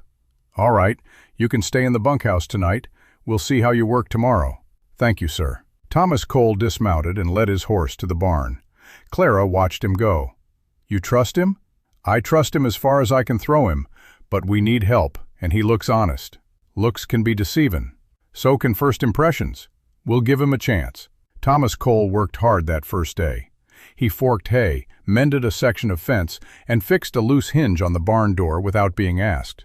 He ate supper with them at the table, quiet and polite. Samuel watched him with curiosity. "Where you going after here?" Samuel asked. "Don't know yet. Keep moving south." "Why?" "Looking for a place that feels right." "You could stay here." Thomas looked at Daniel. "That's up to Mr. Hayes." Daniel said nothing, but he didn't say no. That night, after Thomas had gone to the bunkhouse, Clara sat at the kitchen table with Daniel. "He's a good worker." "He is." "Could be he's running from something." "Could be. Most of us are." "Are you running from something?" Daniel looked at her. "I'm not running. I'm standing still. First time in a long time." "Me too." They sat in the quiet. The lamp flickered. The wind moved through the cottonwoods. And Clara felt something she hadn't felt in a long time. Not quite safety, but the beginning of it. The next week brought warmer weather. The snow melted completely. The grass began to grow. Samuel was allowed out of bed, and he spent his days on the porch in his chair, watching Thomas work and asking questions. Thomas answered every one with patience. "What's that for?" "That's a singletree. Connects the horse to the plow." "What's the plow for?" "Turning soil." "Can I try?" "Maybe when you're bigger." "I'm bigger than I was." "You're still small." "You're not small." Thomas laughed. It was a rusty sound, like he hadn't used it in a while. "No, I'm not." Clara watched them from the garden. She was planting seeds, pressing them into the black earth with her fingers. The sun was warm on her back. The chickens scratched nearby. The world was becoming something she recognized. At midday, Daniel called them in for dinner. They ate at the table, the four of them, and Samuel talked about the rabbits he'd seen near the fence line and the hawk that had circled overhead. Thomas listened. Daniel nodded. Clara passed the bread. It was ordinary. It was everything. After dinner, Daniel stood. "Thomas, come walk the fence line with me. I want to show you where it needs repair." They left. Clara cleared the dishes. Samuel rolled his chair to the window. "Clara?" "Yeah?" "I like Thomas. He seems all right. I hope he stays." "We'll see." "He might." "He might." That evening, when Daniel and Thomas returned, their faces were grim. Clara knew something had happened before they spoke. "What is it?" Daniel took off his hat. "Found signs of someone cutting the fence near the east pasture. Not a full cut, just a few strands, like someone was testing." "Langford?" "Could be. Could be a drifter, but I don't like it." "We'll keep watch," Thomas said. Daniel nodded. "Tonight, I'll take the first watch. Thomas, you take the second." "I can take a watch," Clara said. "No, miss, you stay inside with Samuel." "I can help." "You help by keeping your brother safe. That's the most important thing." She wanted to argue, but she saw the look in his eyes. This wasn't about her ability. It was about his need to know she was out of harm's way. She nodded. "All right." The night was quiet. Clara lay awake, listening for sounds that didn't belong. She heard Daniel's footsteps on the porch. She heard the creak of the rocking chair. She heard the wind. Nothing else. She must have fallen asleep because she woke to a hand on her shoulder. Daniel's voice, low and urgent. "Miss, wake up." She sat up. "What?" "Someone's out there. I saw a light near the barn." She was on her feet before she knew she'd moved. "Samuel?" "Stay with him. Lock the door. Don't open it for anyone but me." "Mr. Daniel, do as I say." He was gone. She heard his boots on the porch, then the soft crunch of footsteps in the yard. She moved to Samuel's bed. He was awake, his eyes wide. "Clara, what's happening?" "Stay quiet." She locked the door. She pulled the curtain aside just enough to see. The yard was dark. The moon was behind clouds. She saw a figure move near the barn, then another. 2 of them. Her heart pounded.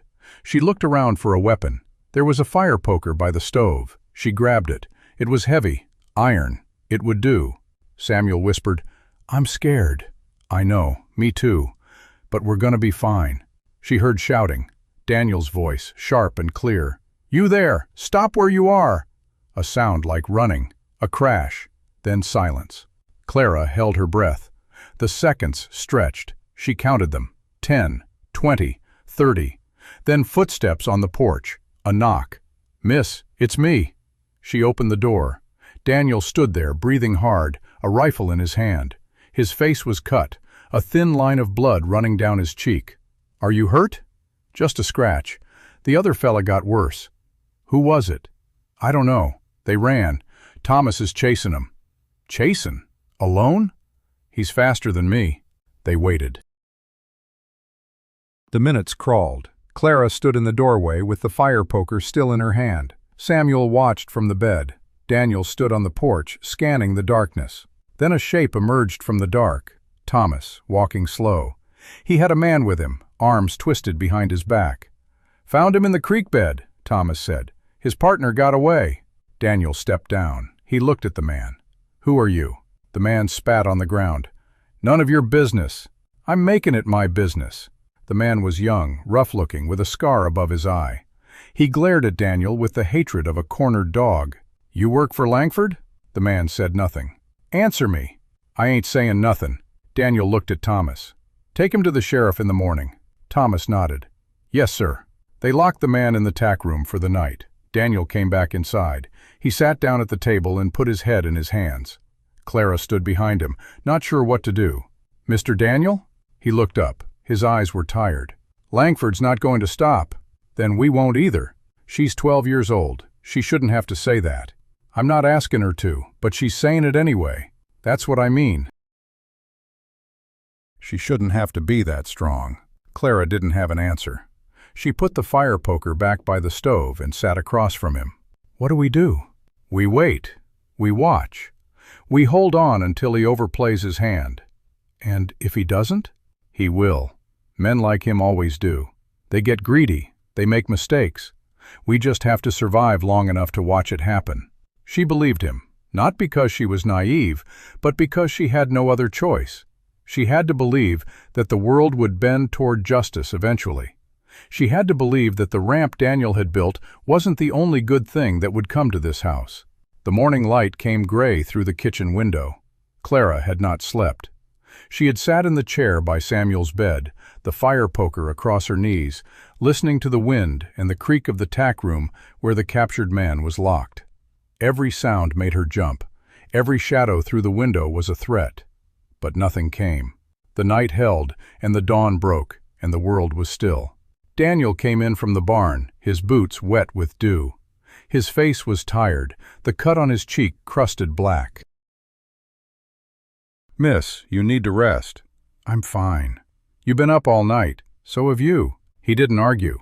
He poured coffee and sat across from her. "Thomas is hitching the wagon. We're taking that man to the sheriff." And then? And then we see what the sheriff does. What if the sheriff lets him go? He won't. Not with Thomas and me as witnesses, and not with that man caught red-handed on my property. You trust the sheriff now? I trust that he knows the whole town is watching him. After the meeting, after he arrested his own brother, he can't afford to look weak. She nodded. It made sense.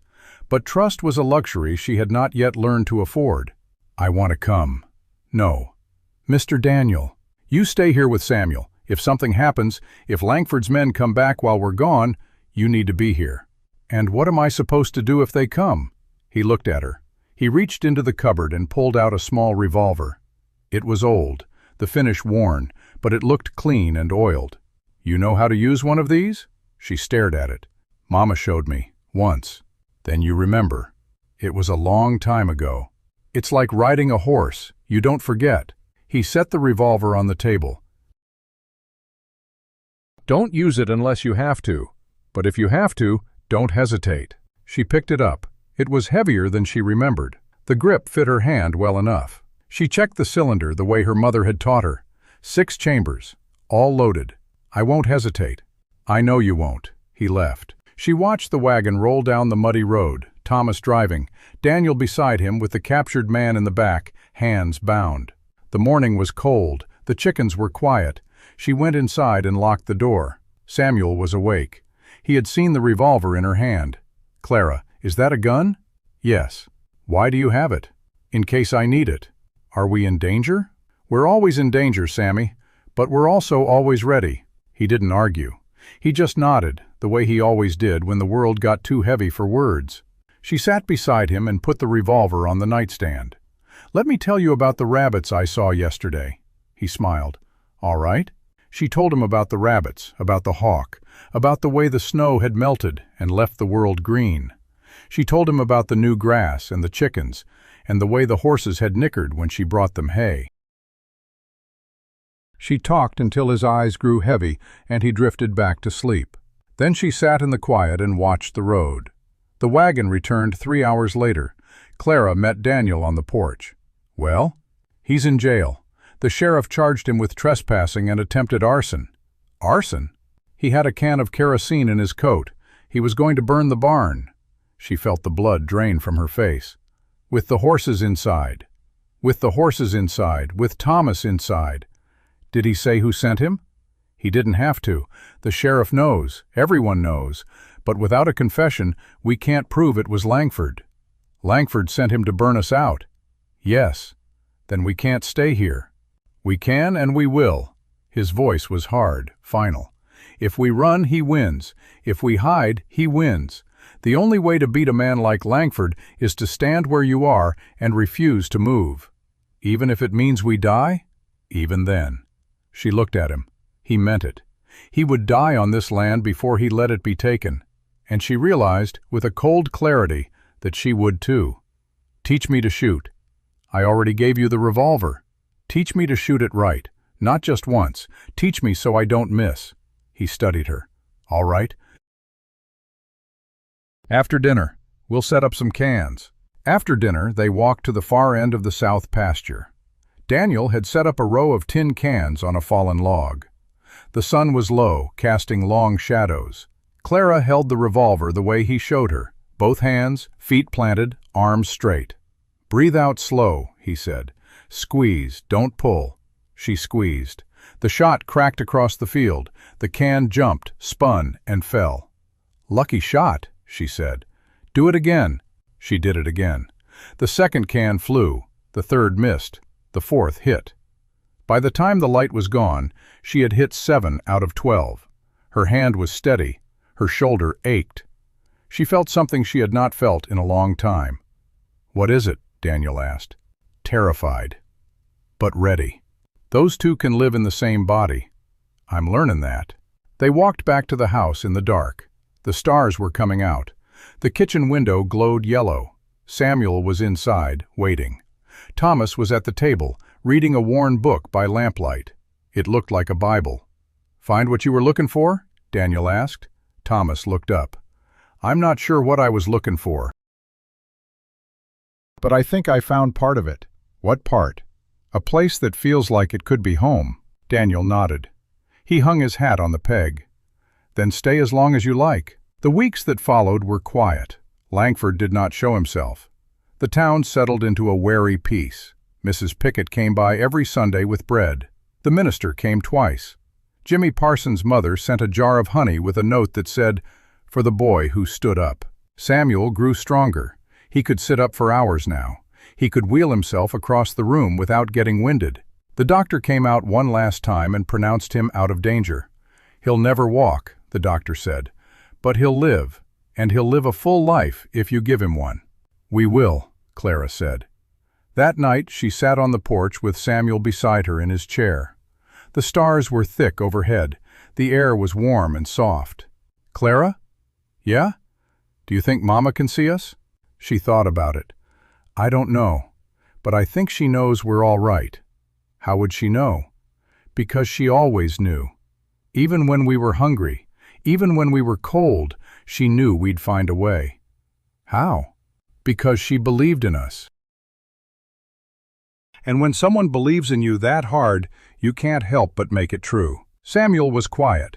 Then he said, "I think Mr. Daniel believes in us too. I think he does. I think he loves us." She didn't answer, but she felt the truth of it settle into her chest, warm and permanent. The next morning, Clara woke to shouting. She ran to the kitchen. Daniel was at the door, pointing toward the road. A plume of dust rose from the east, moving fast. "Rider," he said. "Langford?" "I don't know." They watched the rider approach. It was a boy, maybe 12, riding bareback on a tired horse. He pulled up at the gate, breathless. "Mr. Hayes." "That's me. It's Mr. Langford. He's gathered men. He's coming up the road, maybe 20 of 'em. They're saying they're going to take the children by force." Clara's blood turned to ice. Daniel did not flinch. "How long?" "Half hour, maybe less." "Thank you, son. Get inside." The boy slid off his horse and ran for the porch. Daniel turned to Clara. "Get Samuel. Get in the root cellar. Don't come out until I come for you. They're coming for us." "I know." "What are you going to do?" "I'm going to talk." "They won't listen." "Then I'll make 'em listen." She wanted to argue, but there was no time. She ran to the bedroom. Samuel was already awake, his face pale. "I heard." "Come on." She lifted him out of bed. He was heavier now, stronger, but she managed. She carried him to the root cellar door in the kitchen floor. Daniel lifted the hatch. The cellar was dark and damp, lined with jars and sacks. "Stay quiet," Daniel said, "no matter what you hear." "Mr. Daniel." "Stay quiet." He lowered Samuel down, then looked at Clara. She did not move. "I ain't leaving you. You have to." "I won't." "Clara." She grabbed his arm. "I have stood in front of a room full of people and told the truth. I have held my brother while he burned with fever. I have forked hay until my hands bled. I have done everything you asked. But I will not hide in a hole while you face that mob alone. I will not." He looked at her. The dust was rising on the road. Men's voices carried on the wind. "Then you stay beside me," he said, "and you don't flinch." "I won't." "Get the rifle." She got it. Thomas appeared from the bunkhouse, a shotgun in his hands. The three of them stood on the porch as the riders came over the rise. 20 men, maybe more. Victor Langford led them on a black horse. They stopped at the gate. Langford's face was hard, triumphant. "Hayes." "Langford." "I've come for the children." "They ain't here." "Don't lie to me." "I ain't lying. They left this morning." Langford's eyes narrowed. "Where?" "None of your business." "You're a poor liar, Hayes." "I'm a good enough liar to know that you don't have a legal right to set foot on my property. You're trespassing, all of you. We're here to enforce the town's will." "The town's will was decided at the meeting. The children stay. You lost, Langford. Accept it." Langford's face twisted. "I don't lose." "You already did." Langford reached for his belt. Clara raised the rifle. She did not aim it at him, not yet, but she held it where he could see it. "She's 12, someone behind Langford muttered. "She's got a rifle," another said. "She's got more backbone than any of you," Daniel said. He stepped off the porch. He walked to the gate. He stood face to face with Langford, the length of the gate between them. "Victor, you can come onto this land. You can try to take what's mine. but I promise you, some of your men will not ride home tonight, and the ones who do will have to live with what they did. Is that the legacy you want? 20 men against one rancher and a girl." The men behind Langford shifted. A horse stamped. Someone cleared his throat. "We didn't sign up for this," a voice said. Langford turned. "Shut up." "No, I'm not shutting up. You said we were coming to talk, not to shoot children." "She's got a rifle." "Because you're on her porch." The argument spread. Voices rose. Langford tried to shout them down, but he had lost control. The men were fracturing. Some were already turning their horses. Clara watched it happen. She held the rifle steady. She did not waver. Langford looked at her. His eyes were burning. He knew he had lost. "This isn't over," he said. "Yes, it is." "No, it's not." He turned his horse. He rode away. His men followed, some quickly, some slow, some with their heads down. Within minutes the road was empty. Clara lowered the rifle. Her hands were shaking. Daniel turned and looked at her. "You did good, miss. I didn't do anything." "You stood." The dust from Langford's men still hung in the air like a ghost when Clara finally let the rifle barrel drop. Her arms ached from holding it steady. Her knees felt like they belonged to someone else. She leaned against the porch post and watched the last of the riders disappear over the rise. Daniel did not move for a long time. He stood at the gate with his hand still resting on the latch, staring down the empty road.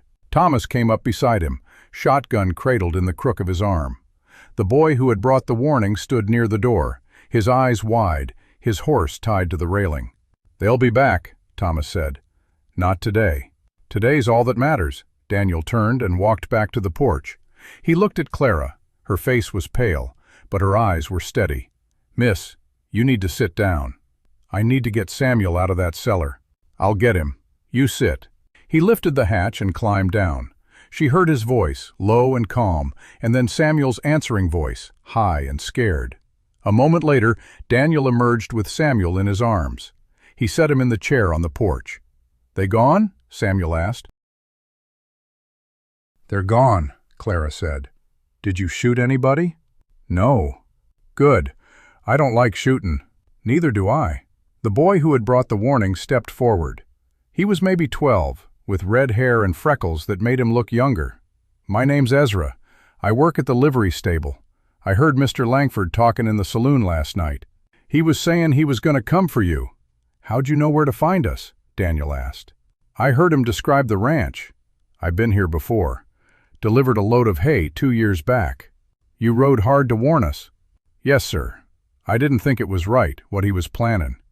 "You did a good thing, Ezra. You'll stay for supper." "I should get back."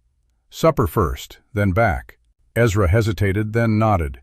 He tied his horse to the post and sat on the steps. Clara brought him a cup of water. He drank it in one long swallow. "Mr. Langford's losing his grip," Ezra said. "The men who rode out with him today, half of them didn't want to come. He had to push 'em, and when they saw the girl with the rifle, they folded quick." "Word spreads fast in a small town," Daniel said. "By morning, everyone will know that 20 men turned away from a 12-year-old girl with a rifle. That'll be hard for Langford to swallow." "Good. Let him choke on it." The afternoon passed in a strange, hollow quiet. The adrenaline drained out of Clara's body and left her feeling like a rag that had been wrung dry. She sat on the porch with Samuel beside her, watching the road. No more riders came. The sun moved. The shadows lengthened. Ezra stayed for supper. He ate 2 helpings of stew and a slab of cornbread and told them about his family, a mother who sewed for the town and a father who had died of fever 3 years before. He was the oldest of 4 children. He worked at the livery to help feed them. "You got good people in you, Ezra," Daniel said. "I just did what was right." "That's what good people say." Ezra left after dark, riding his tired horse back toward town with a lantern swinging from his hand. Clara stood at the gate and watched his light bounce down the road until it disappeared. "He's brave," she said. "He's young, that helps." "Was I ever that young?" Daniel looked at her. The lamplight from the window cut across her face, and for a moment she looked older than her years. Older than she had any right to be. "You were born old, miss. Some folks are." "Is that bad?" "It's not good or bad, it just is. But you get to be young now, if you let yourself. She didn't know how to answer that.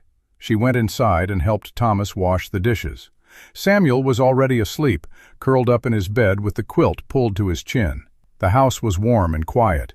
The threat had passed, at least for today, but Clara knew it was not over. Langford had lost a battle, not the war. He would regroup. He would find another angle, and next time he might not come with a mob. He might come with a lawyer. He might come with papers. He might come with the law twisted to fit his purpose. She said as much to Daniel when they sat alone after Thomas had gone to the bunkhouse. "Langford lost face today," she said. "Men like him don't forget that. They get meaner." "You're right. So what do? Same as before. We live, we work, we stay ready." "Ready for what?" "Whatever he throws at us." She wanted more than that. She wanted a plan, a strategy, a way to end this for good. But she knew that life on the frontier did not offer clean endings. It offered survival. And survival was enough, for now. The next morning, Thomas did not come to breakfast. Clara waited, then knocked on the bunkhouse door. No answer. She opened it. The bunk was empty. His belongings were gone. She ran to the house. "Mr. Daniel, Thomas is gone." Daniel was at the stove. He did not turn around. "I know." "You know. He came to me last night. Said he had to leave." "Why?" "He didn't say. Just that he'd brought trouble to our door and it wasn't fair to stay." "That's not true. He helped us." "I told him that. He didn't listen." "Where did he go?" "South. Said he had to settle something from his past. He didn't say what." Clara stood in the middle of the kitchen, her hands at her sides. The loss hit her harder than she expected. Thomas had been quiet, steady, a presence that made the house feel fuller. And now he was gone, like a shadow that had passed through and left no trace. "Will he come back?" she asked. "I don't know. I hope he does." "So do I." The farm felt emptier without Thomas. The routine continued. Daniel worked the fields, Clara fed the chickens and mended the fence. Samuel read by the window, but the silence was heavier. Clara found herself looking down the road, hoping to see a lone rider on a tired horse. The road stayed empty. A week passed, then 2. Langford stayed quiet. The town stayed quiet. Mrs. Pickett came by with her basket and said that Langford had been seen leaving town with a suitcase, heading for the county seat. "He's up to something," she said. "Always is," Daniel replied. "He's going to the courthouse. I don't know why. We'll find out soon enough." They found out 10 days later. A letter arrived, carried by the mail rider. It bore the seal of the county court. Daniel opened it on the porch, reading it in the afternoon light. When he finished, his face was gray. "What is it?" Clara asked. He handed her the letter. She read it slowly, the words blurring as she went. To Mr. Daniel Hayes. Be advised that a petition has been filed with this court by Mr. Victor Langford, challenging the legality of the placement of 2 minor children, Clara Whitfield and Samuel Whitfield, in your custody. A hearing has been scheduled for the first Monday of next month to determine the fitness of your household and the legal status of the children. It is alleged that the children are not legally orphaned, that they may have living relatives who have not been notified, and that your custody of them constitutes unlawful detention. You are required to appear with the children at the county courthouse on the date specified. Clara lowered the letter. Her hands were shaking. "He's taking us to court." "He is." "Can he do that?" "He's doing it." "What happens at the hearing?" "A judge decides." "Decides what?" "Whether we can stay together." Samuel was at the door in his chair, his eyes moving between them. "What's wrong?" Clara could not answer. Daniel folded the letter and put it in his pocket. He looked at Samuel, then at Clara, and she saw something in his eyes that she had not seen before.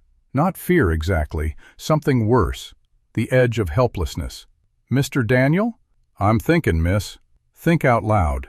He sat down on the porch steps. He took his hat off. He held it in his hands. "Langford has money. He has connections. He has a lawyer.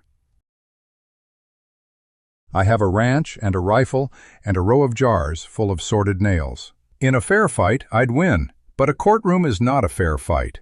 It's a game he knows how to play, and I don't. So we lose?" "I didn't say that." "Then what do we do?" He looked up at her. "We find a lawyer." "Where? We don't have money for a lawyer." We find one anyway. There's a man in town named of Whitaker. He's not related to the doctor.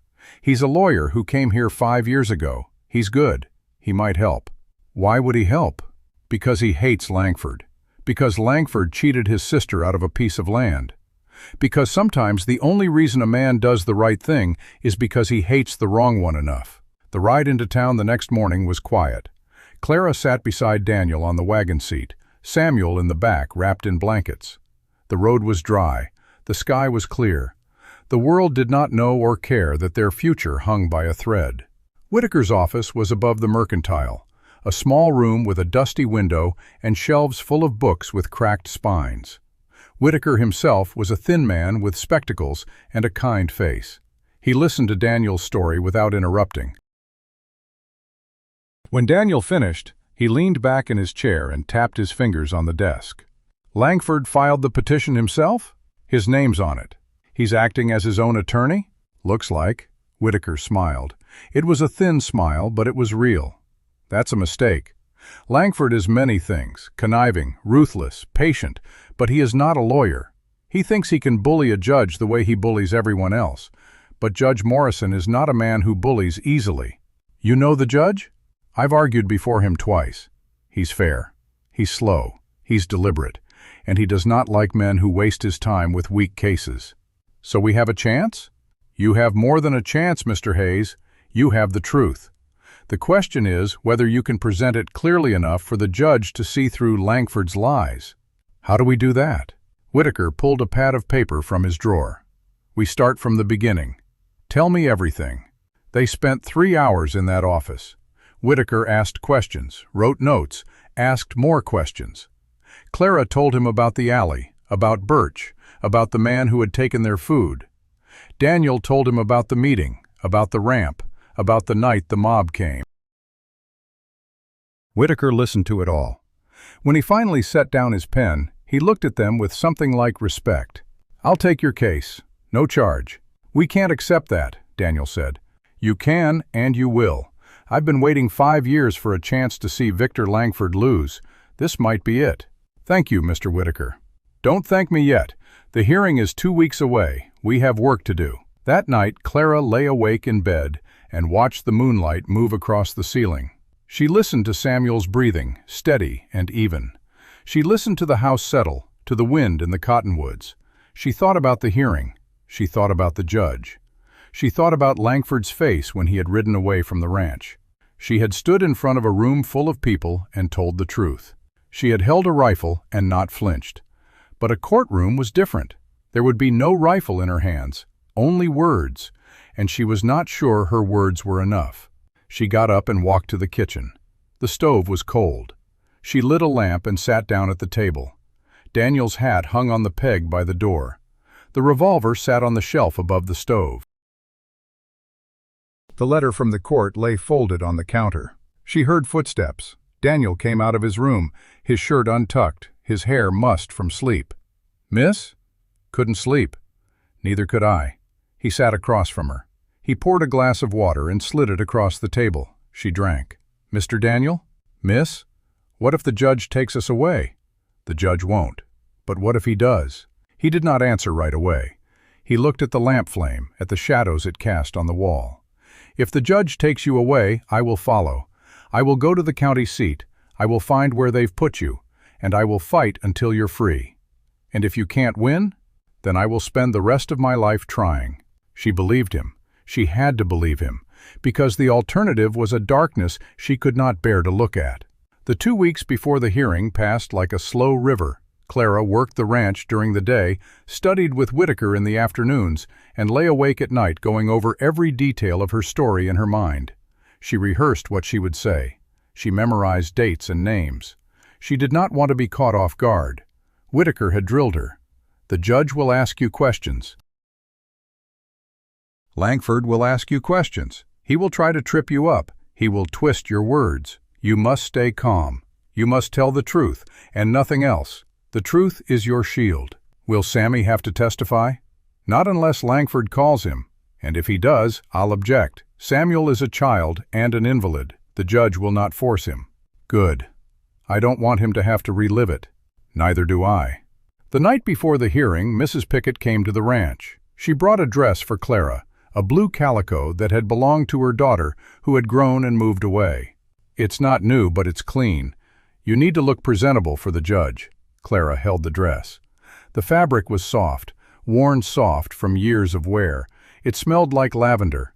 "Thank you, Mrs. Pickett." "You're welcome, child. And I want you to know that I'll be at that hearing. So will the minister. So will Jimmy Parsons. So will a dozen folks from town. You won't stand alone." Tears gathered in Clara's eyes. She blinked them back. "Thank you." "Don't thank me. Just stand tall." That night, Clara put on the blue dress and stood in front of the small mirror in the bedroom. She did not recognize herself. The girl in the mirror looked older, steadier, like someone who had been through fire and come out the other side. "Clara?" She turned. Samuel was watching her from the bed. "You look pretty." "Thank you, Sammy." "Are you scared?" "Yes." "Me too." She sat on the edge of the bed and took his hand. "We're going to be fine." "How do you know?" "Because we have people who believe in us. Mr. Daniel, Mrs. Pickett, Mr. Whitaker, and I believe in us too." "Even when you're scared?" "Especially when I'm scared." He squeezed her hand. "I believe in you too." She kissed his forehead. "Get some sleep." "You too." "I will." She did not sleep. She lay in the dark and watched the hours crawl by, and when the first gray light touched the window, she was already awake, already dressed, already ready. The wagon rolled out of the ranch at sunrise. Daniel drove. Clara sat beside him. Samuel was in the back, wrapped in his blanket, his chair tied down beside him. Mrs. Pickett had sent word that she would meet them at the courthouse with the minister and the others. The county seat was a 3-hour ride. The road passed through open prairie, past farms and fields and small clusters of houses. Clara watched it all go by, memorizing every fence post and tree. She did not know if she would ever see this road again. "Miss?" She looked at Daniel. "You ready?" "No." "Good. Ready means you think you know what's coming. You don't. But you're brave enough to face it anyway. That's better than ready." "Did you make that up?" "I read it somewhere." "Was it in the Bible?" "It was on a whiskey barrel, but the sentiment holds." She laughed. It was a small laugh, thin and fragile, but it was real. And for just a moment, the weight on her chest lifted. The courthouse was a large brick building at the end of Main Street, with a clock tower that rose above everything else. The wagon pulled up in front. Daniel helped Samuel into the chair. Clara smoothed her blue dress and lifted her chin. They walked up the steps together. The door opened. Mrs. Pickett was inside, along with the minister and a dozen other faces Clara recognized from the town meeting. They nodded as she passed. Jimmy Parsons stood near the back with his mother. Ezra was there too, his red hair bright in the dim light. Clara felt their eyes on her, felt their hope resting on her shoulders. She did not stumble. She walked to the front of the courtroom and sat down in the chair that had been set aside for her. Victor Langford was already there. He sat at a table on the other side, a stack of papers in front of him. He did not look at her. He looked at the judge's bench, his jaw tight. The judge entered. He was old and thin, with white hair and wire-rimmed glasses. He sat down and arranged his papers. He looked at the room. He cleared his throat. "We are here today to determine the legal custody of Clara Whitfield and Samuel Whitfield. Let us proceed." The judge's voice settled over the room like a heavy blanket, and Clara felt the weight of it pressed down on her shoulders. She sat straight in her chair, her hands folded in her lap, the blue dress clean and neat. Beside her, Daniel was still as stone. Across the aisle, Victor Langford shuffled his papers with practiced confidence. Judge Morrison adjusted his spectacles and looked at the lawyer's table.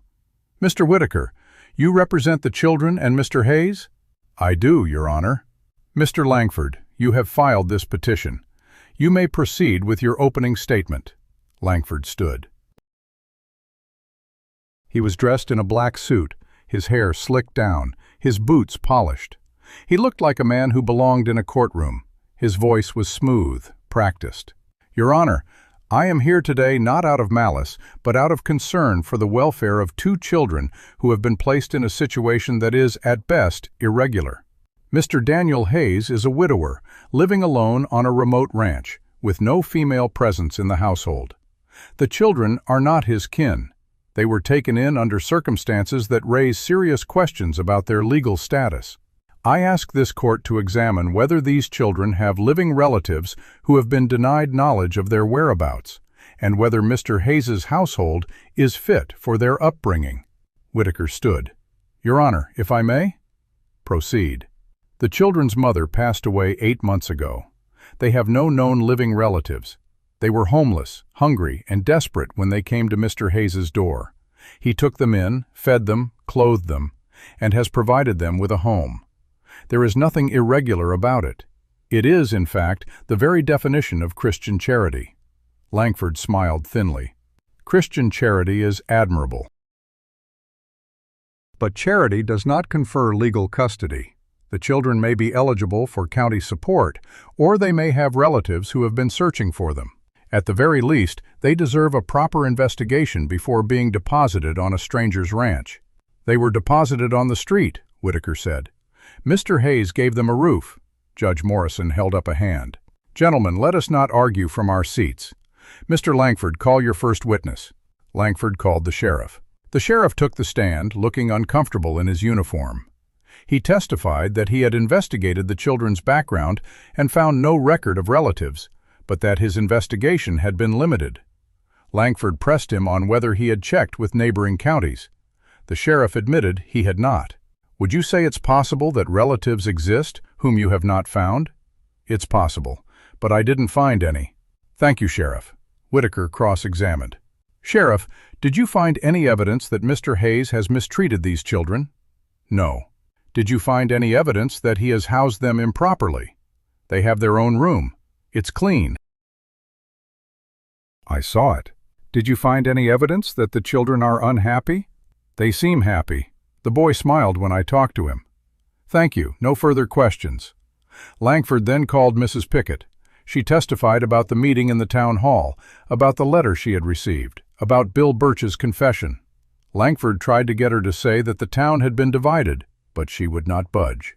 The town was never divided, she said. A few loud voices do not make a division. The people of this town support Mr. Hayes and those children. Langford's face tightened. You yourself had concerns at the beginning.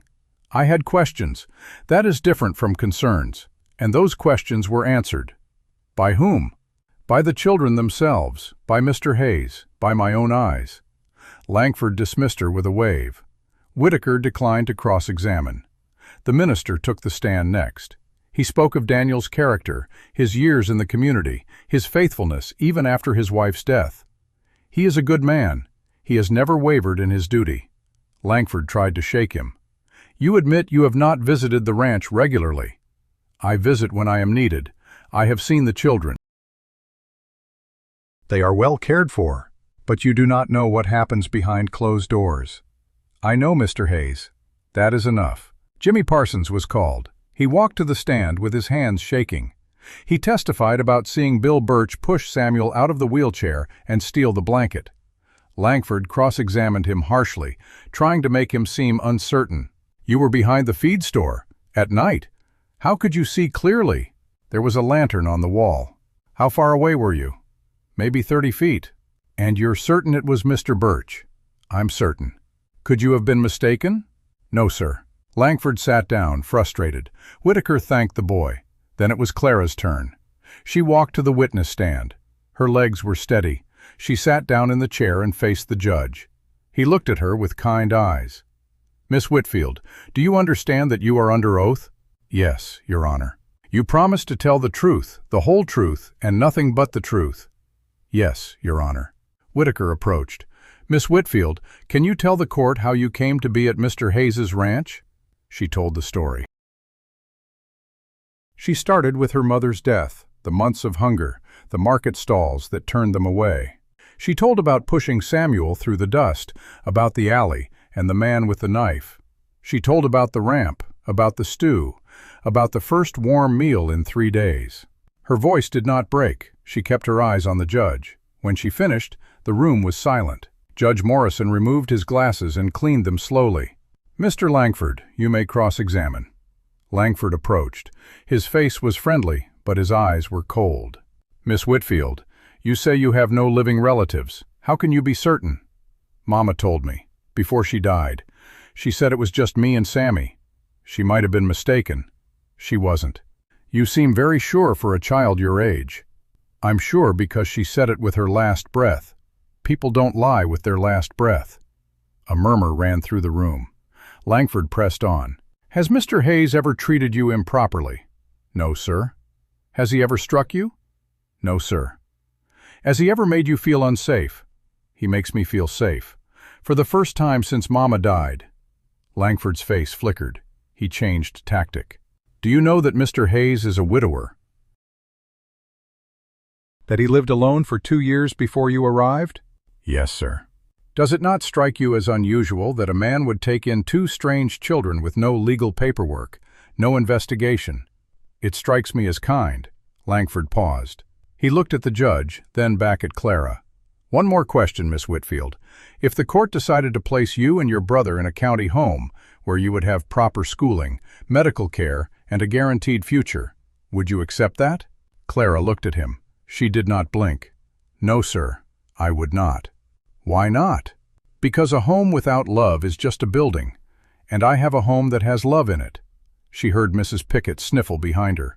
The minister cleared his throat. Judge Morrison set down his glasses and studied her for a long moment. Miss Whitfield, you may step down. She walked back to her seat. Daniel put his hand on her arm, just for a second. She did not cry.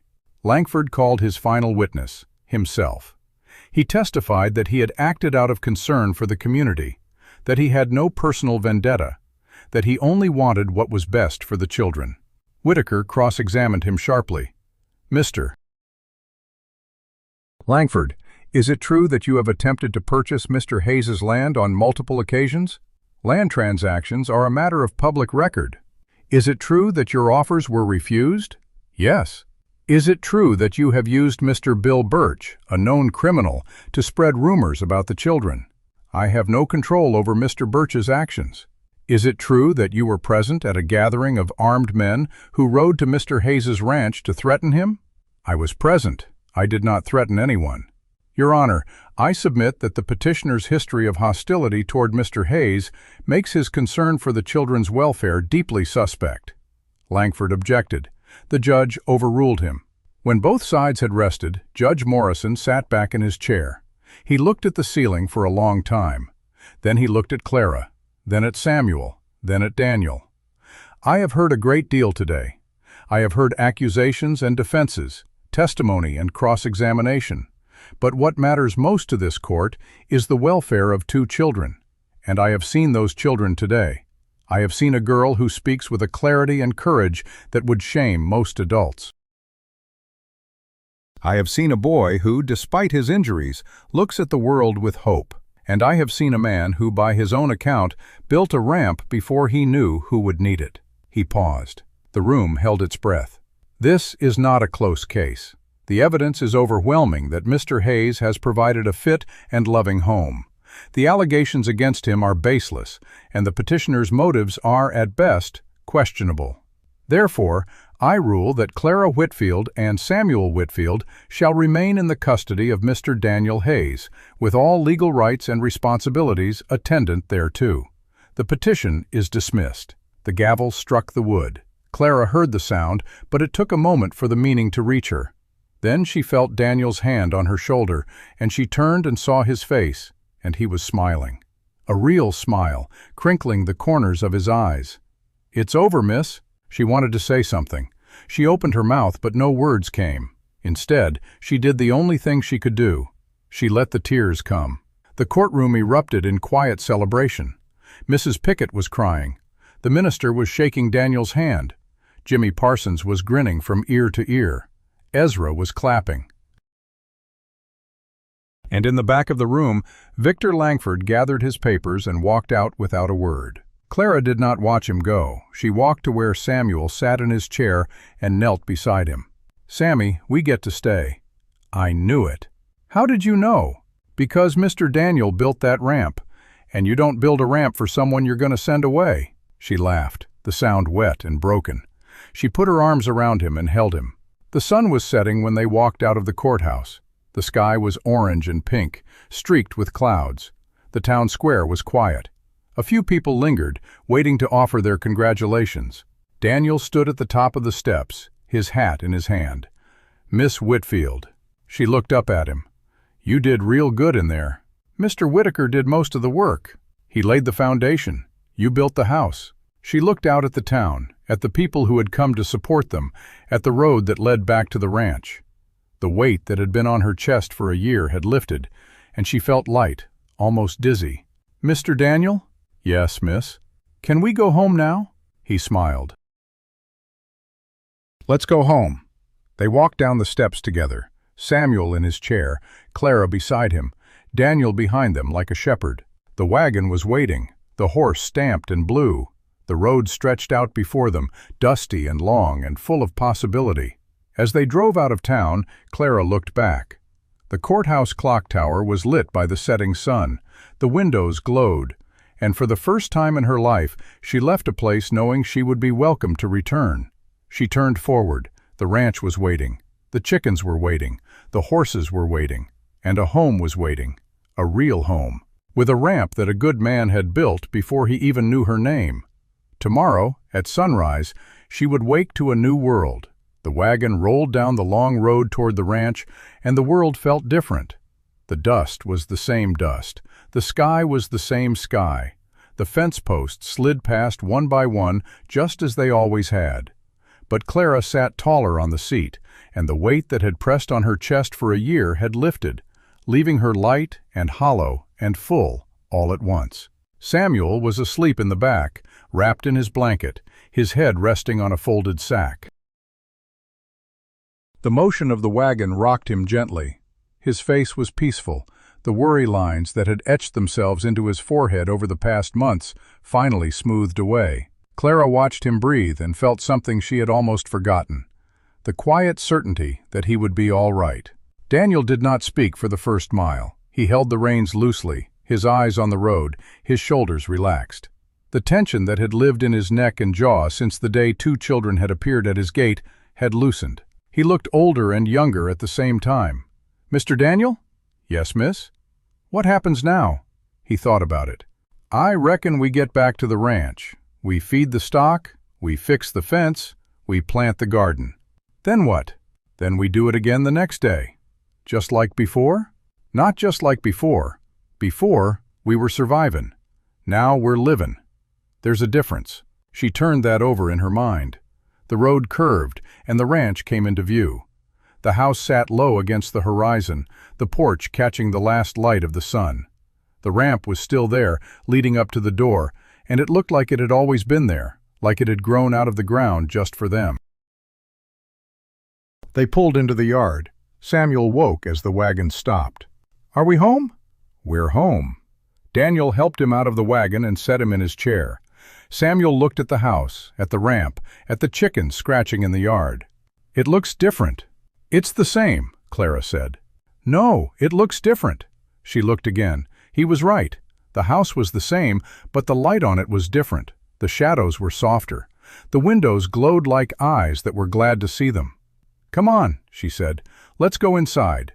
Supper that night was quiet.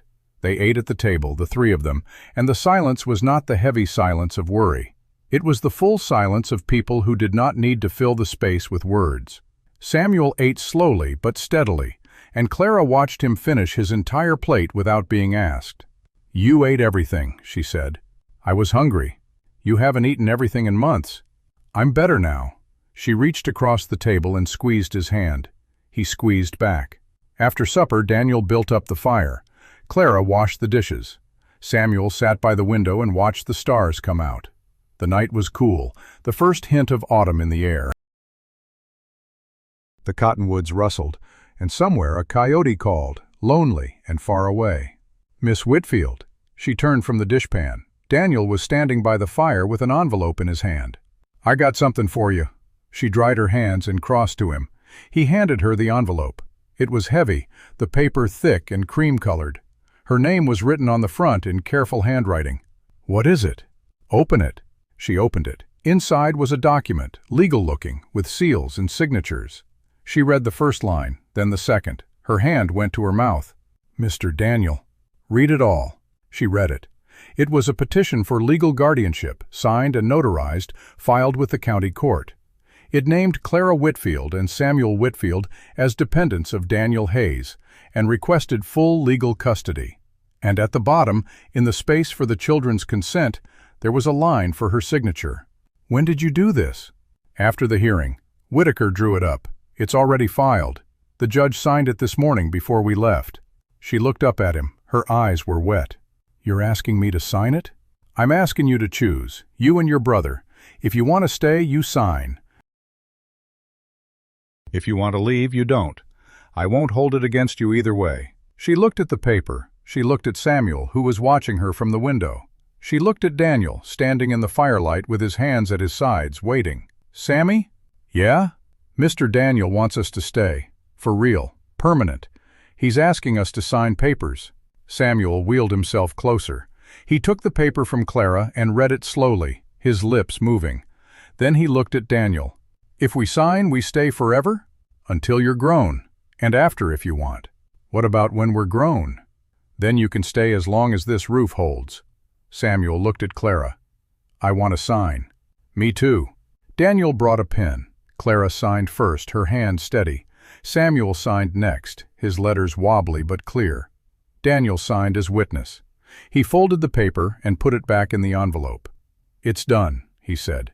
Clara stood there, the pen still in her hand. She did not know what to say.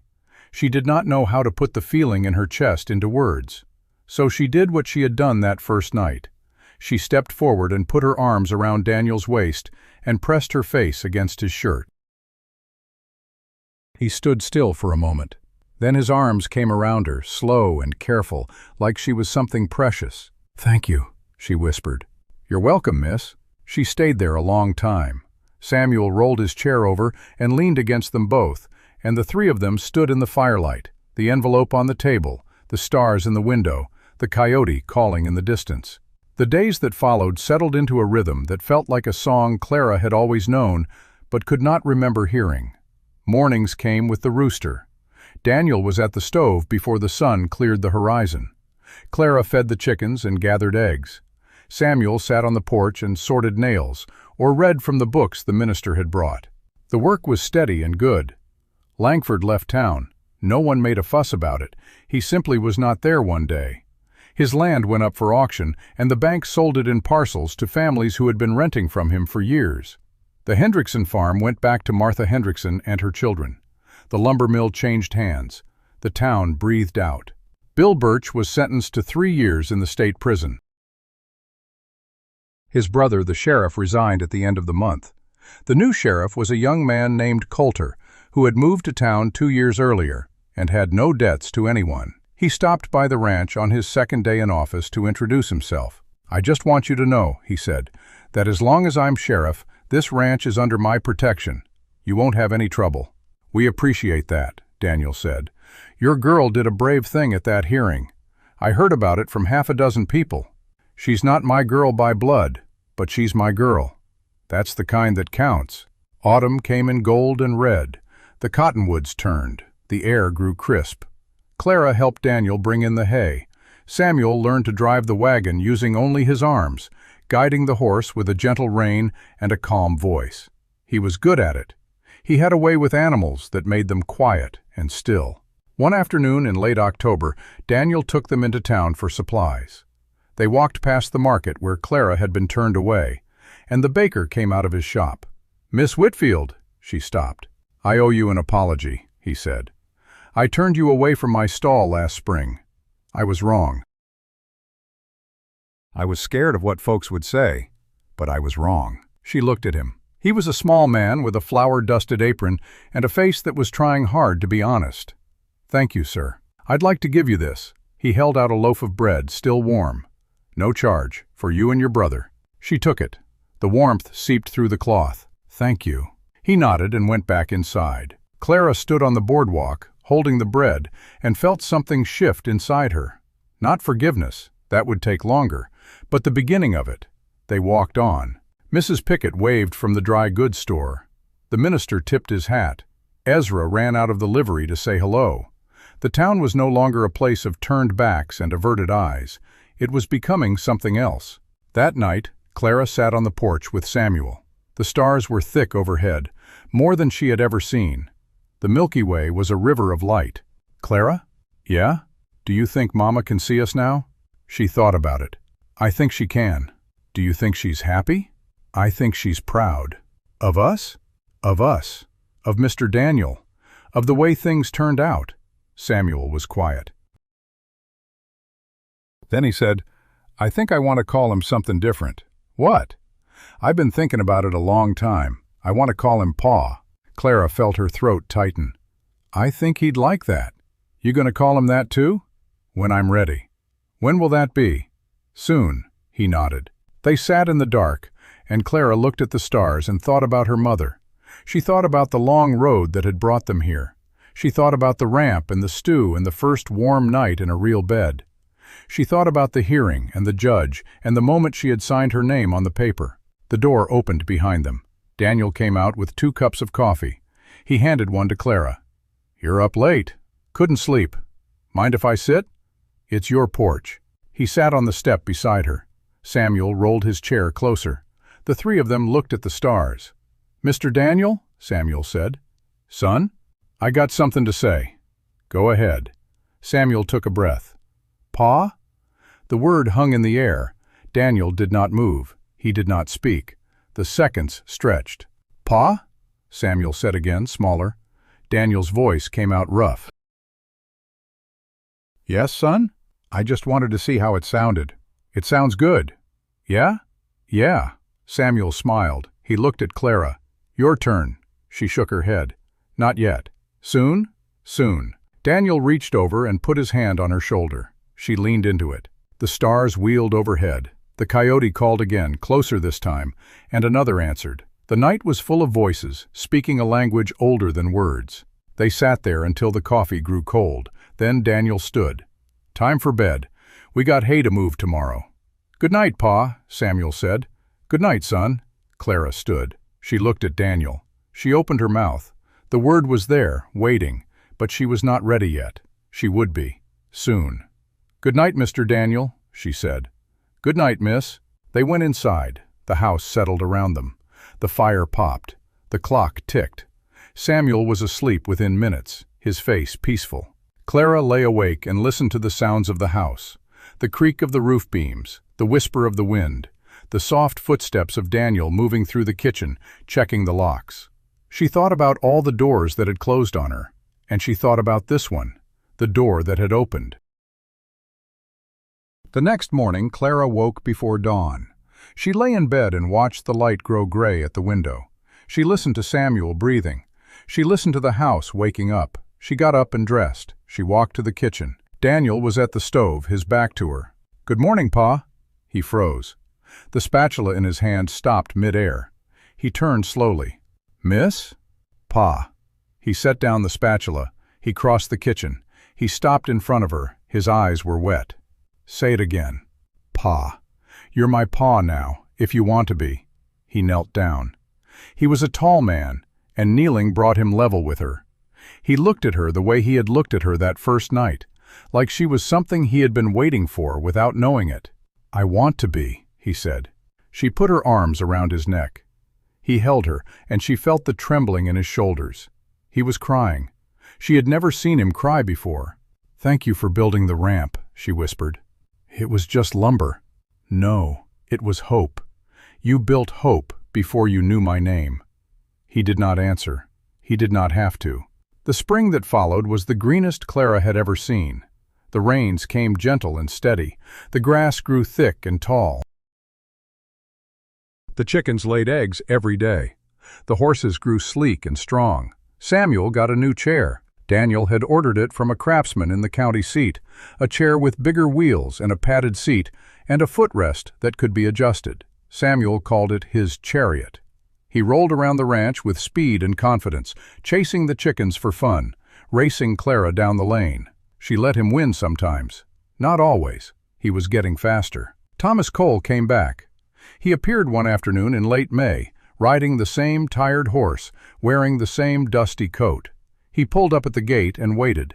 Clara saw him from the garden and ran to the house. "Mr. Daniel, he's back." Daniel came out. He walked to the gate. Thomas did not dismount. "Hayes. Cole. I settled my past." "Good. I was wondering if you still had work. I got fence needs mending, hay needs forking, and a boy who wants to learn to ride. I can teach him." "Then get down off that horse and stay a while." Thomas got down. He stayed.